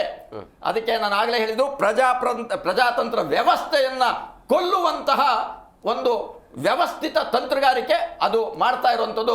ತಮ್ಮ ಹಣ, ಆಸ್ತಿ, ಅಧಿಕಾರ ಜೊತೆಗೆ ಕೀರ್ತಿ, ಇದರ ಗಳಿಕೆಗಾಗಿ ಎಲ್ಲ ರಾಜಕೀಯ ಪಕ್ಷಗಳವರು ನಿಂತಿದ್ದಾರೆ. ಎಸ್ ಅಮೃತ ಸರ್ ಎರಡು ಹೇಳ್ಬಿಡ್ತೀನಿ. EVM ಟೆಕ್ನಾಲಜಿ ಕೌಂಟಿಂಗ್ನಲ್ಲೂ ಸೈಬರ್ ಫ್ರಾಡ್, ಬ್ಯಾಂಕಿಂಗ್ ಫ್ರಾಡ್ಗೂ ಭಾಳ ವ್ಯತ್ಯಾಸ ಇದೆ. Banking fraud is done on web technology fraud, ಅದು ಸೈಬರ್ ಇದನ್ನು ನಾವು ಯಾವತ್ತೂ ವೆಬ್ಗೆ ಕನೆಕ್ಟೇ ಮಾಡೋದಿಲ್ಲ. EVM ಕೌಂಟಿಂಗ್ ಮಾಡಬೇಕಾದ್ರೆ EVM ಮೆಷಿನ್ಸ್ನ ಗ್ರಿಡ್ಗೆ ಮಾತ್ರ ಹಾಕ್ತಾರೆ. ಆ ಗ್ರಿಡ್ಗೂ ವೆಬ್ ಟೆಕ್ನಾಲಜಿಗೂ ಸಂಬಂಧವಿಲ್ಲ. ಅದು ಅವ್ರಿಗೆ ಗೊತ್ತಿರಬೇಕಾಗಿತ್ತು. ಸರ್, ಈಗ ಸಾವಿರಾರು ಕೋಟಿ 500 ರೂಪಾಯಿ ನೋಟ್ಗಳು ಕೂಡ ಕಳವಾದವು. ಅದೆಲ್ಲೋದ್ವು? ಅಲ್ಲ, ಅದು ಅದು ಸಾಗರ ಎಲ್ಲ ನೀವು ಸರ್ ಬರ್ದೇ ಇರೋದೇ ಎಕ್ಸ್ಟ್ರಾ. ಸರ್ ಬರ್ದೇ 500 ರೂಪಾಯಿ ನೋಟ್ಗಳು ವಾಪಸ್ ಬರ್ಲಿಲ್ವಲ್ಲ, ಬರ್ದೇ ಇರೋದೇ ಎಕ್ಸ್ಟ್ರಾ. ತಂದಿದ್ದೇನೆ ಅಮಾನ್ಯೀಕರಣ ತಂದಿದ್ದೇನೆ, ಬ್ಲಾಕ್ ಮನಿ ಸರ್. ಈಗ ಬರ್ದೇ ಇರೋದೇ ಎಕ್ಸ್ಟ್ರಾ ಸರ್. ಅದೇ ತರ ಈ 19 ಲಕ್ಷ ನೀವು ಹೇಳ್ತಾ ಇದ್ದೀರಾ, ಅದು ಯಾವ ಫಿಗರ್ ಎಲ್ಲಿಂದ ಬಂತು ಅಂತ ಗೊತ್ತಿಲ್ಲ. ಆದ್ರೂ ನಾನು ಹೇಳ್ತಾ ಇದ್ದೀನಿ 19 ಲಕ್ಷ EVM ಮೆಷಿನ್ಸ್ ಕಳವಾಗಿದೆ ಅಂತಂದ್ರೆ ಕಳವಾಗಿ ಹೋಗಿದ್ರೆ ಸಾಗರಕ್ಕೆ ಸೇರ್ಕೊಂಡಿರುತ್ತೆ. ಅದನ್ನ ವಾಪಸ್ ಬಿಜಾಪುರದಲ್ಲೂ ಸಿಕ್ಕಿತ್ತು, ಕರ್ನಾಟಕದಲ್ಲಿ ಸರ್. ಅದನ್ನ ಸಿಕ್ಕಿತ್ತು. ಅದನ್ನ ಗ್ರಿಡ್ ಕನೆಕ್ಟ್ ಮಾಡಕ್ ಆಗ್ತಾ ಇಲ್ವಲ್ಲ ಸರ್? ಅದು ಕನೆಕ್ಟ್ ಆಗ್ಬೋದು. ಮಾಡ್ತಾರೆ ಸರ್ ನಿಮಗೆ ಗೊತ್ತಿದ್ದ ಇರೋದು ಇನ್ಯಾವುದೋ ತಂತ್ರಜ್ಞಾನ ಇರ್ಬೋದಲ್ಲ. ನಿಮ್ಗೆ ಗೊತ್ತಿಲ್ಲದಿರೋದು ಏನಿರುತ್ತೆ ಸರ್? ನನಗೆ ಗೊತ್ತಿಲ್ಲ. ನಾವು ಇಂಜಿನಿಯರ್ಗಳು, ನಮಗೂ ಗೊತ್ತಿದೆ. ನಾನು ಅಷ್ಟು ಓದಿಲ್ಲಲ್ಲ. ಅಲ್ಲ, ಅದನ್ನೇ ನಾವು ಹೇಳ್ತಾ ಇರೋದು. ತಿಳಿದಿಲ್ಲ ಅಂತ ನಮಗೆ ತಿಳಿದಿಲ್ಲ ಅಂತ ನಿಮ್ಗೆ ಅದನ್ನೇ ಹೇಳ್ತಾ ಇರೋದು. SSLC PUC ಗಿಂತಲೂ ಕಡಿಮೆ ಇರೋರೇ ದೊಡ್ಡ ಸಂಖ್ಯೆಯಲ್ಲಿ ಇರೋದು. ಇಲ್ಲ, ಅದು ಪಾಲಿಟಿಷಿಯನ್ಸ್ ಇರ್ಬೋದು ಸರ್, ಅದು ರಾಜಕಾರಣಿಗಳು ಇರ್ಬೋದು. ಪಬ್ಲಿಕ್ಸ್ಗೆ ನಾನು ಹೇಳ್ತೀನಿ ರಾಜಕಾರಣಿಗಳು ತಿಳುವಳಿಕೆ ಬರೋದು, ತಿಳುವಳಿಕೆ ಎಜುಕೇಶನ್ ಟೋಟಲ್ ಇರೋದು 78% ವಿದ್ಯಾವಂತರು. ಅಂತದ್ರಲ್ಲಿ ಇವತ್ತು SSLC PUC ಗಿಂತಲೂ ಕೆಳಗಡೆ ಇರೋರೇ ಜಾಸ್ತಿ ಇರೋದು. ಅದಕ್ಕೆ ಈ ಮಾತುಗಳು ಬರ್ತಾ ಇದೆ ಅಂತ ಹೇಳ್ತಾ ಇದ್ದೀನಿ ಸರ್. ಅದಕ್ಕೆ ಈ ಮಾತುಗಳು ಬರಬಾರ್ದು. ಅದಕ್ಕೆ ಅತಿ ಹೆಚ್ಚು ಓದಿರೋರೇ ಇವತ್ತು ದೇಶವನ್ನು ಆಳ್ತಾ ಇರೋರು IAS IPS ಗಳು. ಅವರಿಂದನೇ ಮೋಸ ಆಗ್ತಾ ಇರೋದು, ಅವರಿಂದನೇ ದೇಶ ಹಾಳಾಗ್ತಿರೋದು. ಓದಿಲ್ದೇ ಇರೋರು ಈ ಕಾಮೆಂಟ್ಗಳು ನೋಡ್ರಿ, ಓದಿರೋದು ನಡೀತಾ ಇರೋದೇನೋ. ಭ್ರಷ್ಟಾಚಾರಿಗಳು ಯಾರು? ಭ್ರಷ್ಟಾಚಾರಗಳೆಲ್ಲ ಯಾರು? ಬಡವರು ಯಾರು? ಭ್ರಷ್ಟಾಚಾರಿಗಳಲ್ಲ. ಯಾರು ಜೈಲಿಗೆ ಹೋಗಿಲ್ಲ ಭ್ರಷ್ಟಾಚಾರಿಗಳು, ಓದೋರೆಲ್ಲ IAS IPS ಗಳು ಅಥವಾ ದೊಡ್ಡ ದೊಡ್ಡ ಅಧಿಕಾರಿಗಳು. ಅಲ್ಲ ಸರ್, ರಾಜಕಾರಣಿಗಳು ಭ್ರಷ್ಟರಲ್ಲ ಅಂತ ಹೇಳ್ತಾ ಇದ್ದೀರಲ್ಲ ಸರ್? ನಾನಲ್ಲ ಹೇಳಿದ್ದು, ಬರೀ ಓದಿರೋರು ಭ್ರಷ್ಟತೆ ರಾಜಕಾರಣಿಗಳು IAS IPS ಗಳ ಭ್ರಷ್ಟಾಚಾರಗಳು ಹೆಚ್ಚು ಅಂತ ಹೇಳ್ತಾ ಇದ್ದೀನಿ ನಾನು. ಸರ್, ನೀವು ಜನರಲ್ ಸ್ಟೇಟ್ಮೆಂಟ್ ಮಾಡ್ತಾ ಇದ್ದೀರಾ, ಅದ್ರಲ್ಲಿ ಸತ್ಯ ಸ್ವಲ್ಪ ಇರ್ಬೋದು. ಅದು ಸತ್ಯವೇ ಮೇಜರ್. ನಾನು ಹೇಳ್ತಿರೋದೇ ಸತ್ಯ. ಜನ ಅದು ನೀವು ಅನ್ಕೊಂಡಿದ್ದೀರಾ ಸರ್? ನೀವು ಹೇಳೋದಲ್ಲ ಸತ್ಯ ಅಂತ ಸರ್. ಈಗ ಜನ ನೀವು ಹೇಳೋದು ನೋಡ್ತಾ ಇದ್ದಾರೆ. ಜನ ಸರಿ ಗೌಡ್ರೆ, ಒಂದು ಅಪ್ಡೇಟ್ ಆಗಬೇಕು, ಇಲ್ಲ ವಿತಂಡವಾದ ಮಾಡಕ್ ಹೋಗಬೇಡಿ ಸರ್. ನಾನು ಅಪ್ಡೇಟ್ ಆಗಿರೋದ್ರಿಂದ ಹೇಳಿದ್ದೀನಿ. ಕೆಣಕಕ್ಕೆ ಹೋಗಲ್ಲ, ದಯವಿಟ್ಟು ಕೆಣಕಕ್ಕೆ ಹೋಗಲ್ಲ. ನೀವು ಮಧ್ಯದಲ್ಲಿ ಮಾತಾಡಬಾರ್ದಿತ್ತು. ಆ ತರ ನೀವು ಬುದ್ಧಿವಂತರಿದ್ದರೆ ಮೊದಲೇ ಅವಾಗ ಮಾತಾಡಬಾರ್ದಿತ್ತು. ನನಗೆ ಅವಕಾಶ ಕೊಡ್ಬೇಕಾಯ್ತು. ವಿದ್ಯಾವಂತರಾದ್ರೆ ವಾಪಸ್ ಬರ್ತೀನಿ. ತಪ್ಪು ಮಾಹಿತಿ ಕೊಟ್ಟಾಗ ನಾವು ಹೇಳಬೇಕಾಗುತ್ತೆ. ಅದನ್ನ ಅವರಿದ್ದಾರೆ, ಅವ್ರು ಆಂಕರ್ ಇರೋದು ಅದಕ್ಕೋಸ್ಕರನೇ. ನಾನು ತಪ್ಪು ಮಾಡಿದಾಗ ನಿಯಂತ್ರಣ ಮಾಡ್ಲಿಕ್ಕೆ ಅವ್ರ ವೇದಿಕೆಗೆ ಬಂದಿದ್ದೀವಿ. ಅವ್ರ ವೇದಿಕೆಯಲ್ಲಿ ತಪ್ಪು ಸಂದೇಶ ಹೋದ್ರೆ ಅವ್ರ ಟಿವಿಗೆ ಇದಾಗುತ್ತೆ. ಅವ್ರು ಅದನ್ನ ಮಾಡ್ಬೇಕು, ನೀವೆಲ್ಲ ಮಾಡ್ಬೇಕಾಗಿರೋದು. ಅವರು ನಿಮ್ಮ ವಿದ್ಯಾರ್ಥಿ ಆಂಕರ್ ಆಗಿರೋರು ಅವರ ಚಾನಲ್ನಲ್ಲಿ ಇದು ಮಾಧ್ಯಮಕ್ಕೆ ವೀಕ್ಷಕರಿಗೆ ತಪ್ಪು ಸಂದೇಶ ಹೋಗ್ಲಿಕ್ಕೆ ಅಭಿಪ್ರಾಯ ಅಭಿಪ್ರಾಯವನ್ನು ತಿಳಿಸ್ತಾರೆ. ಅದ್ರಲ್ಲಿ ಏನು ತಪ್ಪೇನಿಲ್ಲ. ತಮ್ಮ ಅಭಿಪ್ರಾಯಗಳು ಹೇಳೋದ್ರಲ್ಲಿ ನಾವು ಯಾವುದೂ ಇದಿಲ್ಲ. ಅದಕ್ಕೆ ಮುಕ್ತ ಅವಕಾಶ ಕೊಡಬೇಕಾಯ್ತು, ಬಾಯ್ ಹಾಕಿದ್ರಿ. ಇಲ್ಲ, ಅದನ್ನು ತಪ್ಪಿಲ್ಲ. ಹೇಳ್ತಾರೆ, ಇರ್ಲಿ, ತಾಳ್ಮೆ ಕಳ್ಕೊಬೇಡಿ. ತಾಳ್ಮೆ ಕಳ್ಕೊಂಡಿಲ್ಲ, ಅವರು ಡಿಸ್ಟರ್ಬ್ ಮಾಡೋದ್ರಿಂದ ಅವ್ರ ಗಮನಕ್ಕೆ ಬರ್ಬೇಕಲ್ಲ. ಅವ್ರು ಮಾತಾಡಿಲ್ಲ. ಅಮೃತ ಸರ್, ಪ್ಲೀಸ್ ಕಂಟಿನ್ಯೂ ಮಾಡಿ. ನೋಡಿ, ತಮ್ಮ ಅಭಿಪ್ರಾಯ ಹೇಳ್ಕೊಳಕ್ಕೆ ಏನೂ ಇದಿಲ್ಲ. ಆದರೆ ನಾವು ಏರ್ಗೆ ಹೋಗ್ತಾ ಇದ್ದೀವಿ, ಸಾವಿರಾರು ಲಕ್ಷಾಂತರ ಜನ ನೋಡ್ತಾ ಇರ್ತಾರೆ. ಎಲ್ಲೋ ಒಂದು ತಪ್ಪು ಸಂದೇಶ ಹೋಗಬಾರ್ದು ಅಂತ ಹೇಳೋದಕ್ಕಷ್ಟೇ ನಾವು ನಿಮಗೆ ಅದನ್ನು ಹೇಳಿ ಅಪ್ಡೇಟಿಂಗ್ ಬಗ್ಗೆ ಹೇಳಿದ್ದು. ಇವತ್ತು EVM ಬಗ್ಗೆ ಒಂದು ಸಂಶಯ ಇತ್ತು. ಯಾವುದೇ ಬಟನ್ ಒತ್ತಿದ್ರು ಅದೊಂದು ಆಡಳಿತ ಪಕ್ಷದ ಇದಕ್ಕೆ ಹೋಗುತ್ತೆ. ಐದರ್ ಇಟ್ ಈಸ್ ಡೈರೆಕ್ಟಾಗಿ ಕಾಂಗ್ರೆಸ್ಗೆ ಹೋಗುತ್ತೆ, ಇಲ್ಲ BJPಗೆ ಹೋಗುತ್ತೆ. ಈ ದೊಡ್ಡ ಇದು ನಡೆದಿದ್ದು ಹಳ್ಳಿಯವರುಗಳ ಕಡೆಲ್ಲ, ನೀನು ಯಾವ ಬಟನ್ ಒತ್ತಿದ್ರು ಅದು BJPಗೆ ಹೋಗುತ್ತೆ ಕಡೆಯಾ ಅಂದರು. ದೆನ್ ಅದ್ರ ಮೇಲೆ ಸಂಶೋಧನೆಗಳು ಎಲ್ಲವೂ ನಡೀತು. ಸುಪ್ರೀಂ ಕೋರ್ಟಲ್ಲಿ ಅದನ್ನೂ ಹಾಕಿದರು. ಎಲೆಕ್ಷನ್ ಕಮಿಷನ್ ಆಫ್ ಇಂಡಿಯಾ ಬಂದು ಎಲ್ಲ ಡೆಮಾನ್ಸ್ಟ್ರೇಟ್. ಕಾಂಗ್ರೆಸ್ ಅದನ್ನೇ ಹೇಳ್ತಾ ಇರೋದು. ಈಗ ಎಲ್ಲವೂ ಅವ್ರ ಕಡೆ ಆಗ್ಬಿಟ್ರೆ ಅವರಿಗೆ ಅನುಮಾನ ಬರುತ್ತೆ ಅಂತೇಳಿ ಯಾವುದೋ ಒಂದು ರಾಜ್ಯ ನಮಗೆ ಬಿಟ್ಕೊಟ್ಟಿದ್ದಾರೆ ಅಂತ ಅವ್ರು ಹೇಳ್ತಾ ಇರೋದು. ಈಗ ಅಲ್ಲ ಇರಿ, ಇಷ್ಟು ದಿನ ನಡೀತಲ್ರಿ, ಇಷ್ಟು ದಿನ ನಡ್ಕೊಂಡು ಬಂದಿದೆ. ನಿನ್ನೆ ಮೊನ್ನೆ ಇವ್ರು ಹೇಳ್ದಂಗೆ ಕೇರಳದಲ್ಲಿ ನಡೀತು, ಇದರಲ್ಲಿ ನಡೀತು. ಆದರೆ ಇದೇ ಕಾಂಗ್ರೆಸ್ ಸರ್ಕಾರ ಬಂದಾಗಲೂ ಸಹ EVMನೇ ಉಪಯೋಗಿಸಿದ್ರಲ್ಲ ನೀವು, ಹೌದಾ? ಅವರು ಪಾರದರ್ಶಕವಾಗಿ ನಡೆಸಿದ್ರು. ಏನು ಅಂದರೆ ಈ ಪ್ಯಾಲೇಸ್ ಗ್ರೌಂಡಲ್ಲಿ ಮದುವೆ ಆಗ್ತದಪ್ಪ, ನೀವು ಇಡ್ಲಿ ಮತ್ತು ಚಟ್ನಿ ಮಾಡಿದ್ರೆ ಇಲ್ಲ ಆ ಒಳಕಲ್ಲಲ್ಲೇ ರುಬ್ಬಬೇಕು ಅಂತ. ಬಂದವ್ರು ಏನಂತಾರೆ, ಇಲ್ಲ ಚಟ್ನಿ ಆಗ್ತಾಯಿದೆ ಸರ್, ಇಡ್ಲಿ ಎಲ್ಲ ಹಾಕಿದ್ದೀವಿ, ಚಟ್ನಿಗೆ ಲೇಟು. ಯಾಕೆ? ಇಲ್ಲ ನಮ್ಮದು ರುಬ್ಬೇ ಮಾಡೋದು ಅಂತ. ನಿಮ್ಮ ಮನೆ ಕಾಯಾಗ ಗ್ರೈಂಡರ್ ಇದೆ, ಬೇಕಾದಂಗೆ ಟೆಕ್ನಾಲಜಿ ಇಂಪ್ರೂವ್ ಆಗಿದೆ, 10 ನಿಮಿಷದಲ್ಲಿ ತಂದು ಹಾಕ್ಬೋದು. No we want to only that style, ಅದು ಟೇಸ್ಟ್ ಭಾಳ ಚೆನ್ನಾಗಿ ಬರುತ್ತೆ ಸರ್ ಅಂತ ಹೇಳಿದಾಗೇ ಇವತ್ತು EVM ಬೇಡ, ಹೋಗಿ ನಾನು ಇದಕ್ಕೆ ಹೋಗ್ತೀನಿ ಅಂದರೆ ನಿಮಗೆ ಟೈಮ್ ಕನ್ಸಂಪ್ಷನ್ದು ಭಾಳ ಚೆನ್ನಾಗಿ ಹೇಳ್ತೀನಿ. BEL ಅಲ್ಲಿ ಅದೇ ಮಾಡಿದ್ದು. BEL ಎಂಪ್ಲಾಯೀಸ್ ಯೂನಿಯನ್ ಎಲೆಕ್ಷನ್ ನಡೀತದೆ. ನೀವು ಯೋಚನೆ ಮಾಡಿ ಹೇಗೆ ನಡೀತಂದರೆ, ಎಲೆಕ್ಷನ್ ದಿನ ಹೊರಗಡೆ ಪೆಂಡಾಲ್ ಹಾಕಿ ದೊಡ್ಡದಾಗಿ ಎಲೆಕ್ಷನ್ಗೆ ವೋಟಿಂಗ್ ಬರಬೇಕು, ಅದು ಅಲ್ಲಿಲ್ಲ. ನೀವು ಬೆಳಗ್ಗೆ ಹೋಗಿ ಬಟನ್ ಒತ್ತುತ್ತೀರಲ್ಲ, ಏನೋ ನಿಮ್ಮ ಚೆಕ್ಕಿಂಗ್ ಮಾಡೋಕೆ, ಅಲ್ಲೇ 4 ಮೆಷಿನ್ ಇಟ್ಟಿರ್ತಾರೆ, ಅದರ ಪಕ್ಕದಲ್ಲೇ. When you are going inside, ನಿನಗೆ ಪ್ರೆಸಿಡೆಂಟ್ ಆಗಬೇಕು, ಅಲ್ಲಿ ಓದ್ತೀರಿ, ಹೋಗ್ತೀರಿ, ಡ್ಯೂಟಿಗೆ ಹೋಗ್ಬಿಡ್ತೀರಿ. ಡ್ಯೂಟಿ ಕಾನ್ಷಿಯಸ್ಸು ಅಂದರೆ ಟೈಮ್ ಸೇವಿಂಗ್ ಲೆಕ್ಕ ಹಾಕೊಳ್ರಿ ಇದನ್ನು. ಅದಕ್ಕೆ ಇವೆಲ್ಲ ಎವಾಲ್ಯೂಷನ್ ಆಗ್ತಾ ಇರೋದು. ಅದನ್ನು ಬಿಟ್ಟು ನೀವು ಹೋಗಿ ಅದಕ್ಕೆ ಹೋಗ್ತೀರಿ ಅಂತ ಹೇಳಿದರೆ ಇದರಂಥ ದೊಡ್ಡದು ಇನ್ನು ಅಪರಾಧ ಇಲ್ಲ. ಆಮೇಲೆ ಇದ್ರ ಬಗ್ಗೆ ಒಂದಷ್ಟಾದರೂ ಎಲ್ಲಾದರೂ ಒಂದು ಮಾತುಕತೆಗಳಾಗಬೇಕು, ಸಂವಾದಗಳು ನಡಿಬೇಕು, ಚರ್ಚೆ ನಡಿಬೇಕು. ಗೌಡ್ರೆ, ಈಗ EVM ಅಲ್ಲಿ ಮೋಸ ಆಗತ್ತೆ, ಬಟ್ ಬ್ಯಾಲೆಟ್ ಪೇಪರಲ್ಲಿ ಮೋಸ ಆಗೋದಿಲ್ವಾ? ಮತ್ತೆ ಎಣಿಕೆಯ ಸಂದರ್ಭದಲ್ಲಿ ಒಂದು ವೇಳೆ ಅಲ್ಲಿ ಏನಾದರೂ ಮಿಸ್ಟೇಕ್ ಆಯಿತು ಅಂದರೆ ಮತ್ತೆ ಕೌಂಟಿಂಗ್ ಆಗಬೇಕಾಗತ್ತೆ, ಸಿಕ್ಕಾಪಟ್ಟೆ ಸಮಯ ವ್ಯರ್ಥ ಆಗುತ್ತೆ ಸರ್. ಇದೆಲ್ಲ ಚಾಲೆಂಜ್ ಅಲ್ವಾ? ಸಮಯ ವ್ಯರ್ಥ, ನ್ಯಾಷನಲ್ ವೇಸ್ಟ್, ಇದನ್ನು ನಾನು ಒಪ್ಕೊತೀನಿ. ಆದರೆ ಜನರ ಕೈಗೂ ಒಂದು ಕೆಲಸ ಕೊಡಬೇಕಲ್ವಾ? ಜನರ ಕೈಗೆ ಕೆಲಸ ಇಲ್ಲದೆ ಇದ್ದಾಗ ಅವರು ಕುತಂತ್ರಗಳು, ಷಡ್ಯಂತ್ರಗಳು, ಮೋಸ ವಂಚನೆಗಳು ಜಾಸ್ತಿ ಆಗುತ್ತಲ್ವಾ? ಆ ಕೆಲಸ ಕೊಡುವಂಥದ್ದು ಮಾಡಿದ್ದೀವ ನಾವು? ಮಾಡ್ತಾ ಇಲ್ಲ. ಅದರರ್ಥ ಚುನಾವಣೆಯಲ್ಲಿ ಮಾತ್ರನೇ ಕೊಡಬೇಕು ಅಂತಲ್ಲ. ಚುನಾವಣೆಯ ಈ ಕೆಲಸಗಳಿಗೆ ಇವತ್ತು ನೀವು ಉಳಿದಿದ್ದಕ್ಕೆಲ್ಲದಕ್ಕೂ ಮಿಷನರಿ ಅಂತ ಹೇಳುವಂಥ ಸಂದರ್ಭದಲ್ಲಿ ಅದೇ ಮಿಷನರಿಯ ಇದರಲ್ಲೇ ನೀವು ಉಳಿದಂಥವು ಎಲ್ಲವನ್ನು ಹೋಗ್ತಾ ಇದ್ದೀರಾ ಅಂತ ಹೇಳಿದರೆ ಇಲ್ಲ ಅಂತ ಅನಿಸ್ಬಿಡುತ್ತೆ. ನಾವು ಹಿಂದೆ ಗೊಬ್ಬರ ಹಾಕದೆ ಅಂದರೆ ಫರ್ಟಿಲೈಸರ್ಸ್, ರಾಸಾಯನಿಕಗಳನ್ನು ಹಾಕದೆ ಬೆಳೆ ಬೆಳೀತಿದ್ವಿ.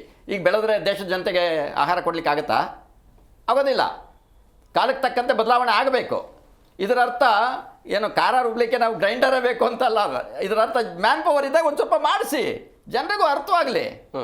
ಆ ರೀತಿಯಲ್ಲಿ ನಾವು ಎಲ್ಲದಕ್ಕೂ ಹೋಲಿಕೆ ಆಗಲ್ಲ. ಅದಕ್ಕೇ ನಾವು ಇವತ್ತು ನಾನು ಅದಕ್ಕೆ ಪ್ರಾರಂಭದಿಂದ ಹೇಳ್ತಾ ಇದ್ದೇನೆ, ಆವಿಷ್ಕಾರಗಳಿಗೆ ಅವಕಾಶ ಕೊಡಿ, ಒಂದಷ್ಟು ಜನ ಅದರಲ್ಲಿ ಎಂಗೇಜ್ ಆಗಲಿ, ಅದರಿಂದ ಆಗುವಂಥ ಅನಾಹುತಗಳೇನು, ಅದರಿಂದ ಸಾಧಕ ಬಾಧಕಗಳೇನು ಕಂಡುಹಿಡೀಲಿ.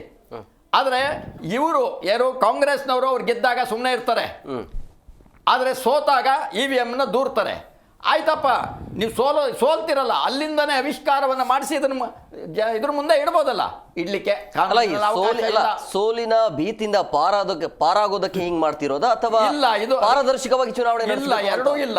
ನಾನು ಅದನ್ನೇ ಹೇಳ್ತಾ ಇರೋದು. ಇವರೇನು ಹೇಳಿದ್ರಲ್ಲ, ಕರ್ನಾಟಕದಲ್ಲಿ ಅಂದ್ರೆ ಬೆಂಗಳೂರಿನ GBA ಆದ ನಂತರ ಇಲ್ಲಿ ಅಭಿವೃದ್ಧಿ ಕೆಲಸ ಆಗಿಲ್ಲ, ಅದಕ್ಕೋಸ್ಕರ ಅಲ್ಲ. ಇದು ಅನಿವಾರ್ಯವಾಗಿ ಅವ್ರು ಚುನಾವಣೆ ನಡೆಸಲಿಕ್ಕೆ ಹೇಳಿದ್ದಾರೆ, ಚುನಾವಣೆ ನಡೆಸ್ತಾರೆ. ಇವ್ರು ಆ ಥರ ಇದ್ದಿದ್ರೆ ಪ್ರಾಮಾಣಿಕವಾದಂಥ ಹೋರಾಟ ಮಾಡಿ ಬೇಗನೆ ಚುನಾವಣೆ ಮಾಡಿಸ್ಬೋದಿತ್ತಲ್ಲ BJPಯವರಿಗೆ. ಅವ್ರಿಗೂ ಬೇಕು ಅಂದರೆ ಶಾಸಕರುಗಳಿದಾರಲ್ಲ, ಶಾಸಕರುಗಳಿಗೆ ಬರುವಂಥ ಹಣ ನಿಂತೋಗುತ್ತೆ, ಭ್ರಷ್ಟ ಹಣ. ಅದಕ್ಕೋಸ್ಕರ ಈ ಏನು ಹಂಚೋಗುತ್ತಲ್ಲ, ಹಂಚೋಗೋದನ್ನು ತಪ್ಪಿಸ್ಲಿಕ್ಕೆ ಈ ಕಡೆ BJPಯವರು, ಆ ಕಡೆ ಕಾಂಗ್ರೆಸ್ನವ್ರು ಎಲ್ಲರೂ ಮಾಡ್ತಾ ಇರೋದು. ಇದು ನಾನೊಬ್ಬ ಹೇಳ್ತಿರೋದಲ್ಲ, ಎಲ್ಲರೂ ಮಾತಾಡ್ಕೊಳ್ತಾ ಇರೋದು ಬೆಂಗಳೂರಿನಲ್ಲಿ.